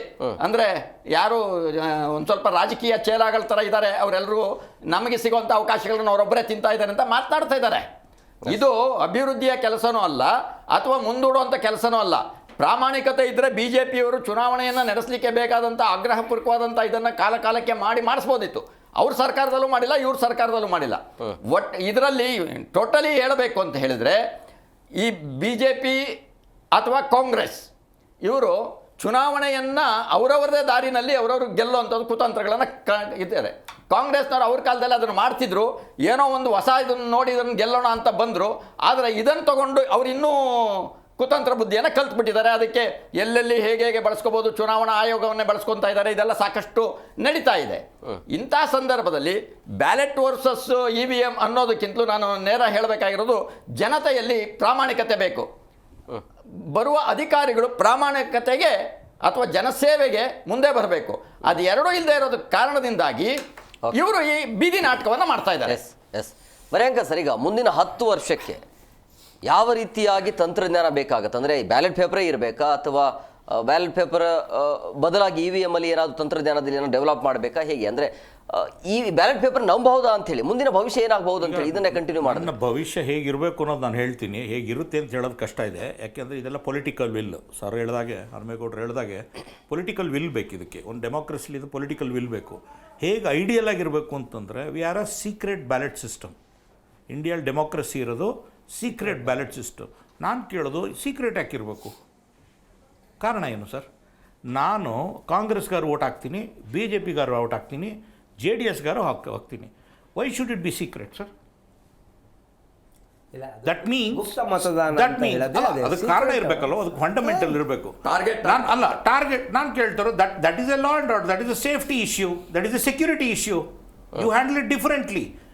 ಹೇಗಿರಬೇಕು ಅಂದರೆ 10 ವರ್ಷದಲ್ಲಿ if the society is able to vote under open ballot system, not secret ballot system ಇತ್ತು ಅಂದರೆ ಅದು ಐಡಿಯಲ್ಲು ವೋಟಿಂಗ್ ಸಿಸ್ಟಮ್ ಅಂತ ನಾನು ಹೇಳ್ತೀನಿ. ಆದರೆ ಅದು ಅಲ್ಲಿಗೆ ಹೋಗ್ತೀವ ಅನ್ನೋದಕ್ಕೆ ಸಾಧ್ಯ ಇಲ್ಲ. ಆದರೆ ಮೇ ಬಿ ವೋಟಿಂಗ್ ಮಾಡಿದವ್ರು ಎಲ್ರದ್ದು ನಾಳೆ ದಿನ ಅಕಸ್ಮಾತ್ ಒಂದು ಕೋರ್ಟ್ ಆಗಲಿ, ಎಲೆಕ್ಷನ್ ಕಮಿಷನ್ ಆಗಲಿ, if they are able to verify continues ಏನಾದ್ರು ಮಾಸ್ ರಿಗ್ಗಿಂಗ್ ಆಗಿದೆ ಅಂತ ಕಂಪ್ಲೇಂಟ್ ಬಂದ ಕಾರಣದಲ್ಲಿ ಟೈಮ್ನಲ್ಲಿ ಸಿಸ್ಟಮ್ನಲ್ಲಿ ಆ ರಿಗ್ಗಿಂಗ್ನ ತೋರಿಸೋದು election commission, central election commission ಇರ್ಬೋದು, ಸ್ಟೇಟ್ ಎಲೆಕ್ಷನ್ ಕಮಿಷನ್, ಅದು ಓಪನ್ ಡೇಟಾ ಕೊಡೋ ಕೆಪಾಸಿಟಿ ಬರಬೇಕು ಇನ್ನು 5 ರಿಂದ 10 ವರ್ಷದಲ್ಲಿ. ಅದನ್ನೇ ನಾನು ಪ್ರಾಮಾಣಿಕತೆ ಅಂತ ಹೇಳಿದ್ದು. ಅಲ್ಲ, ಅದು VVPAT ಇದೆ ಸರ್. ಈಗಾಗಲೇ VVPAT ಇದೆ, ನೋಡ್ಬೋದು, ಅದು ಇದೆ, ಇಲ್ಲ ಅಂತ ಏನಿಲ್ಲ. Let us not get into that, ಇಲ್ಲ ಅಂತ ಹೇಳ್ಬೇಡಿ, ಇದೆ. ಅದಕ್ಕೆ ಆ ಸಿಸ್ಟಮ್ಗೆ ಬಂದರೆ ಆಗುತ್ತೆ. ನಾನು ಕೇಳಿದ್ರೆ ಇದು ಸಿಸ್ಟಮೇ ಚೇಂಜ್ ಮಾಡಿ ಸರ್. ಇಲ್ಲ, ಇವರು ಹೇಳಿದಂಥದ್ದು ಏನೋ ಓಪನ್ ಬ್ಯಾಲೆಟು ಮತ್ತು ಸೀಕ್ರೆಟ್ ಸಿಸ್ಟಮ್ ಯಾಕೆ ಅಂತ ಹೇಳೋದಕ್ಕೆ ಹಲವಾರು ದುಷ್ಟಾಂತಗಳು ನಮ್ಮ ಕಣ್ಣು ಮುಂದೆ ಇದೆ ರೀ. MLAಗಳನ್ನ, ಕಾರ್ಪೊರೇಟರ್ಗಳನ್ನ, ಗ್ರಾಮ ಪಂಚಾಯತಿ ಮೆಂಬರ್ಗಳನ್ನ ಅವರೇ ಬಾಯಿ ಬಿಟ್ಟು ಹೇಳ್ತಾರೆ, ನಿಮ್ಮ ಏರಿಯಾದಿಂದ ಯಾರೂ ಓಟೇ ಹಾಕಲಿಲ್ಲ ರೀ, ನಮಗೇನು ಗೊತ್ತಾಗಲ್ವಾ, ಎಲ್ಲ ಲಿಸ್ಟು ಇಂಥ ಏರಿಯಾದಲ್ಲಿ ಈ ವಾರ್ಡಲ್ಲಿ ಓಟೇ ಬಂದಿಲ್ಲ, ಅಲ್ಲಿ ಯಾಕೆ ನಾವು ನೀರಿಂದ ಇದು ಕನೆಕ್ಷನ್ ಮಾಡಬೇಕು, ನಾನು ಯಾಕೆ ಡೆವಲಪ್ ಮಾಡಲಿ? ನಿಜ ಇದೆಯಾ ಇಲ್ಲ ಹೇಳಿಬಿಡ್ರಿ, ನಿಜ ಇದೆಯಾ ಇಲ್ಲ ಹೇಳಿ. ಅದಕ್ಕೆ ನಾನು ಮಾತಾಡೋದಾದ್ರೆ ಇದೆ. ಹೌದಾ, ಇಷ್ಟೆಲ್ಲ ಡೆವಲಪ್ಮೆಂಟು ನೀವು ಭಾಳ ಮುಂದಕ್ಕೆ ಹೋಗ್ಬಿಟ್ಟು, ಸತ್ಯ ಹರಿಶ್ಚಂದ್ರ ನಮ್ಮ ಮನೆ ಪಕ್ಕದಲ್ಲೇ ಹುಟ್ಟಿದ್ದು ಅಂತ ನೀವು ತಿಳ್ಕೊಂಡಿದ್ದೀರಿ. ದಯವಿಟ್ಟು 100 ವರ್ಷ ಆದರೂ ಸಹ ಇವತ್ತಿನ ಇಂಡಿಯನ್ ಪಾಲಿಟಿಕ್ಸಿಗೆ ಅದು ಬರೋದಿಲ್ಲ. ಚೆನ್ನಾಗಿ ಅರ್ಥ ಮಾಡ್ಕೊಳ್ಳಿ. ಇವತ್ತು ಬ್ಯಾಲೆಟ್ ಪೇಪರಿನ ಬಗ್ಗೆ ನಾವು ಮಾತಾಡ್ತಿದ್ದಾಗ, ಇವತ್ತು ಬ್ಯಾಲೆಟ್ ಪೇಪರ್ನ ನೀವು ಪ್ರಿಂಟ್ ಹಾಕ್ಸಿರಿ, ಎಷ್ಟು ಟನ್ ಗಟ್ಟಲೆ ಪೇಪರ್ ಬೇಕು, ಕೈಂಡ್ಲಿ ಅಂಡರ್ಸ್ಟ್ಯಾಂಡ್. ಎರಡನೇದು, ಪ್ರಿಂಟಿಂಗ್ ನೀವು ಎಲ್ಲಿ ಕೊಡ್ತೀರಾ ಗೌಪ್ಯತೆಯ ಬಗ್ಗೆ. ನಮ್ಮಲ್ಲೇ KPSCದು ಕ್ವಶನ್ ಪೇಪರ್ಗಳನ್ನ ಎಲ್ಲಿ ಪ್ರಿಂಟ್ ಆಗುತ್ತೆ, ಹೆಂಗೆ ಕದಿಬೇಕು, ಹೆಂಗೆ ತಗೊಂಡೋಗ್ಬೇಕು, ಎಲ್ಲಿ ಕೊಡಬೇಕು ಎಲ್ಲ ಗೊತ್ತಿದೆ. ನಾವು ಭಾಳಷ್ಟು ಇಂಟೆಲಿಜೆನ್ಸು ನಾವು ಇಂಡಿಯಾದವರು. ಮತ್ತು ಡೂಪ್ಲಿಕೇಶನ್ ನೀವು ಒಂದು ಮಾಡಿ ಇಟ್ಕೊಟ್ಬಿಟ್ಟು ನನಗೊಂದು ತೋರಿಸ್ಬಿಡೋಣ, ನಾನು ಆಮೇಲೆ ಎಲ್ಲ ನಾನು ಮಾಡ್ಕೊಂಬರ್ತೀನಿ. ನಾನು ಓಟ್ ಹಾಕೋಕ್ಕೆ ಹೋಗಾಗ ನನ್ನ ಜಾಬಿಂದ 2 ತೆಗೆದು ಒಳಗಡೆ ಹಾಕ್ತೀನಿ ಅಂದರೆ ಎಲ್ಲಿಗೆ ಹೋಗ್ತೀರಿ ನೀವು? ಮೂರನೇದು, ಬ್ಯಾಲೆಟ್ ಪೇಪರ್ ಇರೋದ್ರಿಂದ ಇನ್ವ್ಯಾಲಿಡ್ ವೋಟ್ಗಳು ಬರ್ತವೆ. ಆ ಗೆರೆಯ ಮಧ್ಯದಲ್ಲಿ ಹಾಕಿದರೆ ಇದು ಮೇಲಕ್ಕೆ ಹೋಗ್ಬೇಕು, ಕೆಳಗೆ ಹೋಗ್ಬೇಕು, ಹೊಡೆದಾಟಗಳು ನಡೀತವೆ. ಅದೇ ನೀವು EVM ಅಲ್ಲಿ ಒಂದು ಸಾರಿ ಒತ್ತಿದ ಮೇಲೆ ಲಾಕ್ ಆಗೋಗುತ್ತೆ. It is lock. ಹೌದು, ಎಸ್. ನೋ ಇನ್ವ್ಯಾಲಿಡ್ ವೋಟ್ಸ್ ರೀ. ಅವನು ಎಂಥ ಅನ್ಎಜುಕೇಟೆಡ್ ಆಗಲಿ, ಎಜುಕೇಟೆಡ್ ಅದಾಗಲಿ, ಇಲ್ಲಿ ಇಬ್ಬರು ಇರಬೇಕಪ್ಪ ನನಗೆ ಅಂತ ಹಾಕ್ತೀರಾ ಇಲ್ವೋ ನೀವು? ಮೂರನೇದು, ಬಾಕ್ಸ್ ಒಳಗಡೆ ನೀರು ಹಾಕ್ತಾರೆ. ನಮ್ಮಲ್ಲಿ ಬಹಳ ಜನ ಇದ್ದಾರೆ, ಆ ಬಾಕ್ಸ್ಗೆನೆ ನೀರು ಹಾಕ್ಬಿಡ್ತೀನಿ, ಬಾಕ್ಸ್ಗೆನೆ ಇದು ಮಾಡಿಬಿಡ್ತೀನಿ ಅಂತ. ಇಂಪಾರ್ಟೆಂಟ್ ಏನು ಅಂದರೆ, ಓಪನ್ ವೋಟ್ಸ್ ಅಂದರೆ ಸೀಕ್ರೆಟ್ ಬೇಡ ಅಂತ ಹೇಳ್ತಿದ್ದಾರೆ. ಈಗಾಗಲೇ ಮನೆಗಳೇ ಒಡೆದೋಗಿದ್ದಾವೆ. ಈಗ ಈ EVM ಮಿಷಿನ್ ಬಂದಾದಮೇಲೆ ಒಂದು ಊರು, ಒಂದು ಏರಿಯಾ, ಒಂದು ಬೂತು, ಆ ಬೂತ್ಗೆ ಅನುಕೂಲಗಳನ್ನೇ ಕಲ್ಪಿಸದೇ ಇರುವಂತಹ ಒಂದು ಗ್ರಿಡ್ ಇದು ಪ್ರಾರಂಭ ಆಗಿದೆ. ಈಗಲೂ ಗೊತ್ತು ಯಾವ ಏರಿಯಾ ವೋಟ್ ಮಾಡುತ್ತೆ, ಯಾವ ಏರಿಯಾ ವೋಟ್ ಮಾಡಲ್ಲ. ಮುಕ್ತ ಮತದಾನವೇ ಶ್ರೇಷ್ಠ. ಈಗಲೇ ಗೊತ್ತಿದೆ sir. Thank you very much 3 ಜನಕ್ಕೆ ಇಷ್ಟು ಕಾರ್ಯಕ್ರಮಕ್ಕೆ ಜಾಯ್ನ್ ಆಗಿದ್ದಕ್ಕೆ. ಎಸ್, ನೋಡಿದ್ರಲ್ಲ ವೀಕ್ಷಕರೇ, ಈಗ ಇರುವಂಥದ್ದು EVM ಬೇಕಾ ಬ್ಯಾಲೆಟ್ ಬೇಕಾ ಅಂತೇಳಿ. EVM ಅಲ್ಲಿ ಈ ರೀತಿಯಾಗಿ ಗೋಲ್ಮಾಲ್ ಆಗ್ತಾ ಇದೆ, ಹಂಗಾಗಿ ಬ್ಯಾಲೆಟ್ ಬೇಕು ಅಂತ ಹೇಳಲಾಗ್ತಾ ಇದೆ. ಬಟ್ ಬ್ಯಾಲೆಟ್ ಅಲ್ಲೂ ಕೂಡ ಗೋಲ್ಮಾಲ್ ನಡೆಯುವಂಥ ಎಲ್ಲ ಸಾಧ್ಯತೆ ಕಂಡು ಬರ್ತಾ ಇದೆ, ಸಾಕಷ್ಟು ಸಮಯ ಬೇಕಾಗುತ್ತೆ. ಬಟ್ EVM ಅಲ್ಲಿ ಮೋಸ ಆಗ್ತಾ ಇದೆ ಅಂತ ಹೇಳಕ್ಕೆ ಅದಕ್ಕೆ ಪರಿಹಾರ ಬ್ಯಾಲೆಟ್ ಪೇಪರ್ ಅಂತೂ ಅಲ್ವೇ ಅಲ್ಲ. ಸೊ ಹಂಗಾಗಿ ಮುಂದಿನ ದಿನಮಾನಗಳಲ್ಲಿ ತಂತ್ರಜ್ಞಾನವನ್ನು ಡೆವಲಪ್ ಮಾಡಬೇಕು ಬಿಟ್ರೆ ಬ್ಯಾಲೆಟ್ ಪೇಪರ್ ಮುಖಾಂತರ ಹೋಗ್ತೀವಿ. ಈ ಭಾರತ ದೇಶದಲ್ಲಿ ಕೋಟ್ಯಾಂತರ ಜನ ಇದ್ದಾರೆ, ಅವರ ಎಲ್ಲ ಪೇಪರ್ಗಳನ್ನು ಅವರೆಲ್ಲ ವೋಟಿಂಗ್ ಅನ್ನು ಕೌಂಟ್ ಮಾಡೋದು ಇಡೀ ದಿನ ಬೇಕಾಗತ್ತೆ. ಅದು ಒಂದು ವೇಳೆ ಏನಾದರೂ ಸಮಸ್ಯೆ ಆಯಿತು ಅಂದ್ರೆ ಮತ್ತೊಂದು ದಿನ ಬೇಕಾಗತ್ತೆ. ಈ ರೀತಿಯ ಸಮಯ ವ್ಯರ್ಥ ಆಗೋದು ಬೇಡ ಅನ್ನೋದು, ಒಟ್ಟಿನಲ್ಲಿ ಬ್ಯಾಲೆಟ್ ಪೇಪರ್ ಮಾಡಬಾರ್ದು ಅಂತಲ್ಲ, ಮುಂದುವರಿತಾ ಇರುವಂಥ ದೇಶದಲ್ಲಿ ಇದರ ಅವಶ್ಯಕತೆ ಇಲ್ಲ. ಬಟ್ ಡೆವಲಪ್ ಮುಖಾಂತರ ಅಂದ್ರೆ ಈಗಿನ ತಂತ್ರಜ್ಞಾನ ಮುಖಾಂತರ ನಾವು ಹೋಗೋಣ ಅನ್ನುವಂಥ ಲೆಕ್ಕಾಚಾರ ಇದೆ. ಇದಾಗಿತ್ತು ಇವತ್ತಿನ ವಿಶೇಷ. ಮತ್ತಷ್ಟು ಅಪ್ಡೇಟ್ಸ್ಗಾಗಿ ನೋಡ್ತಾ ಇರಿ ಜಿ ಕನ್ನಡ ನ್ಯೂಸ್, ಸತ್ಯವೇ ಸುದ್ದಿಯ ಜೀವಾಳ.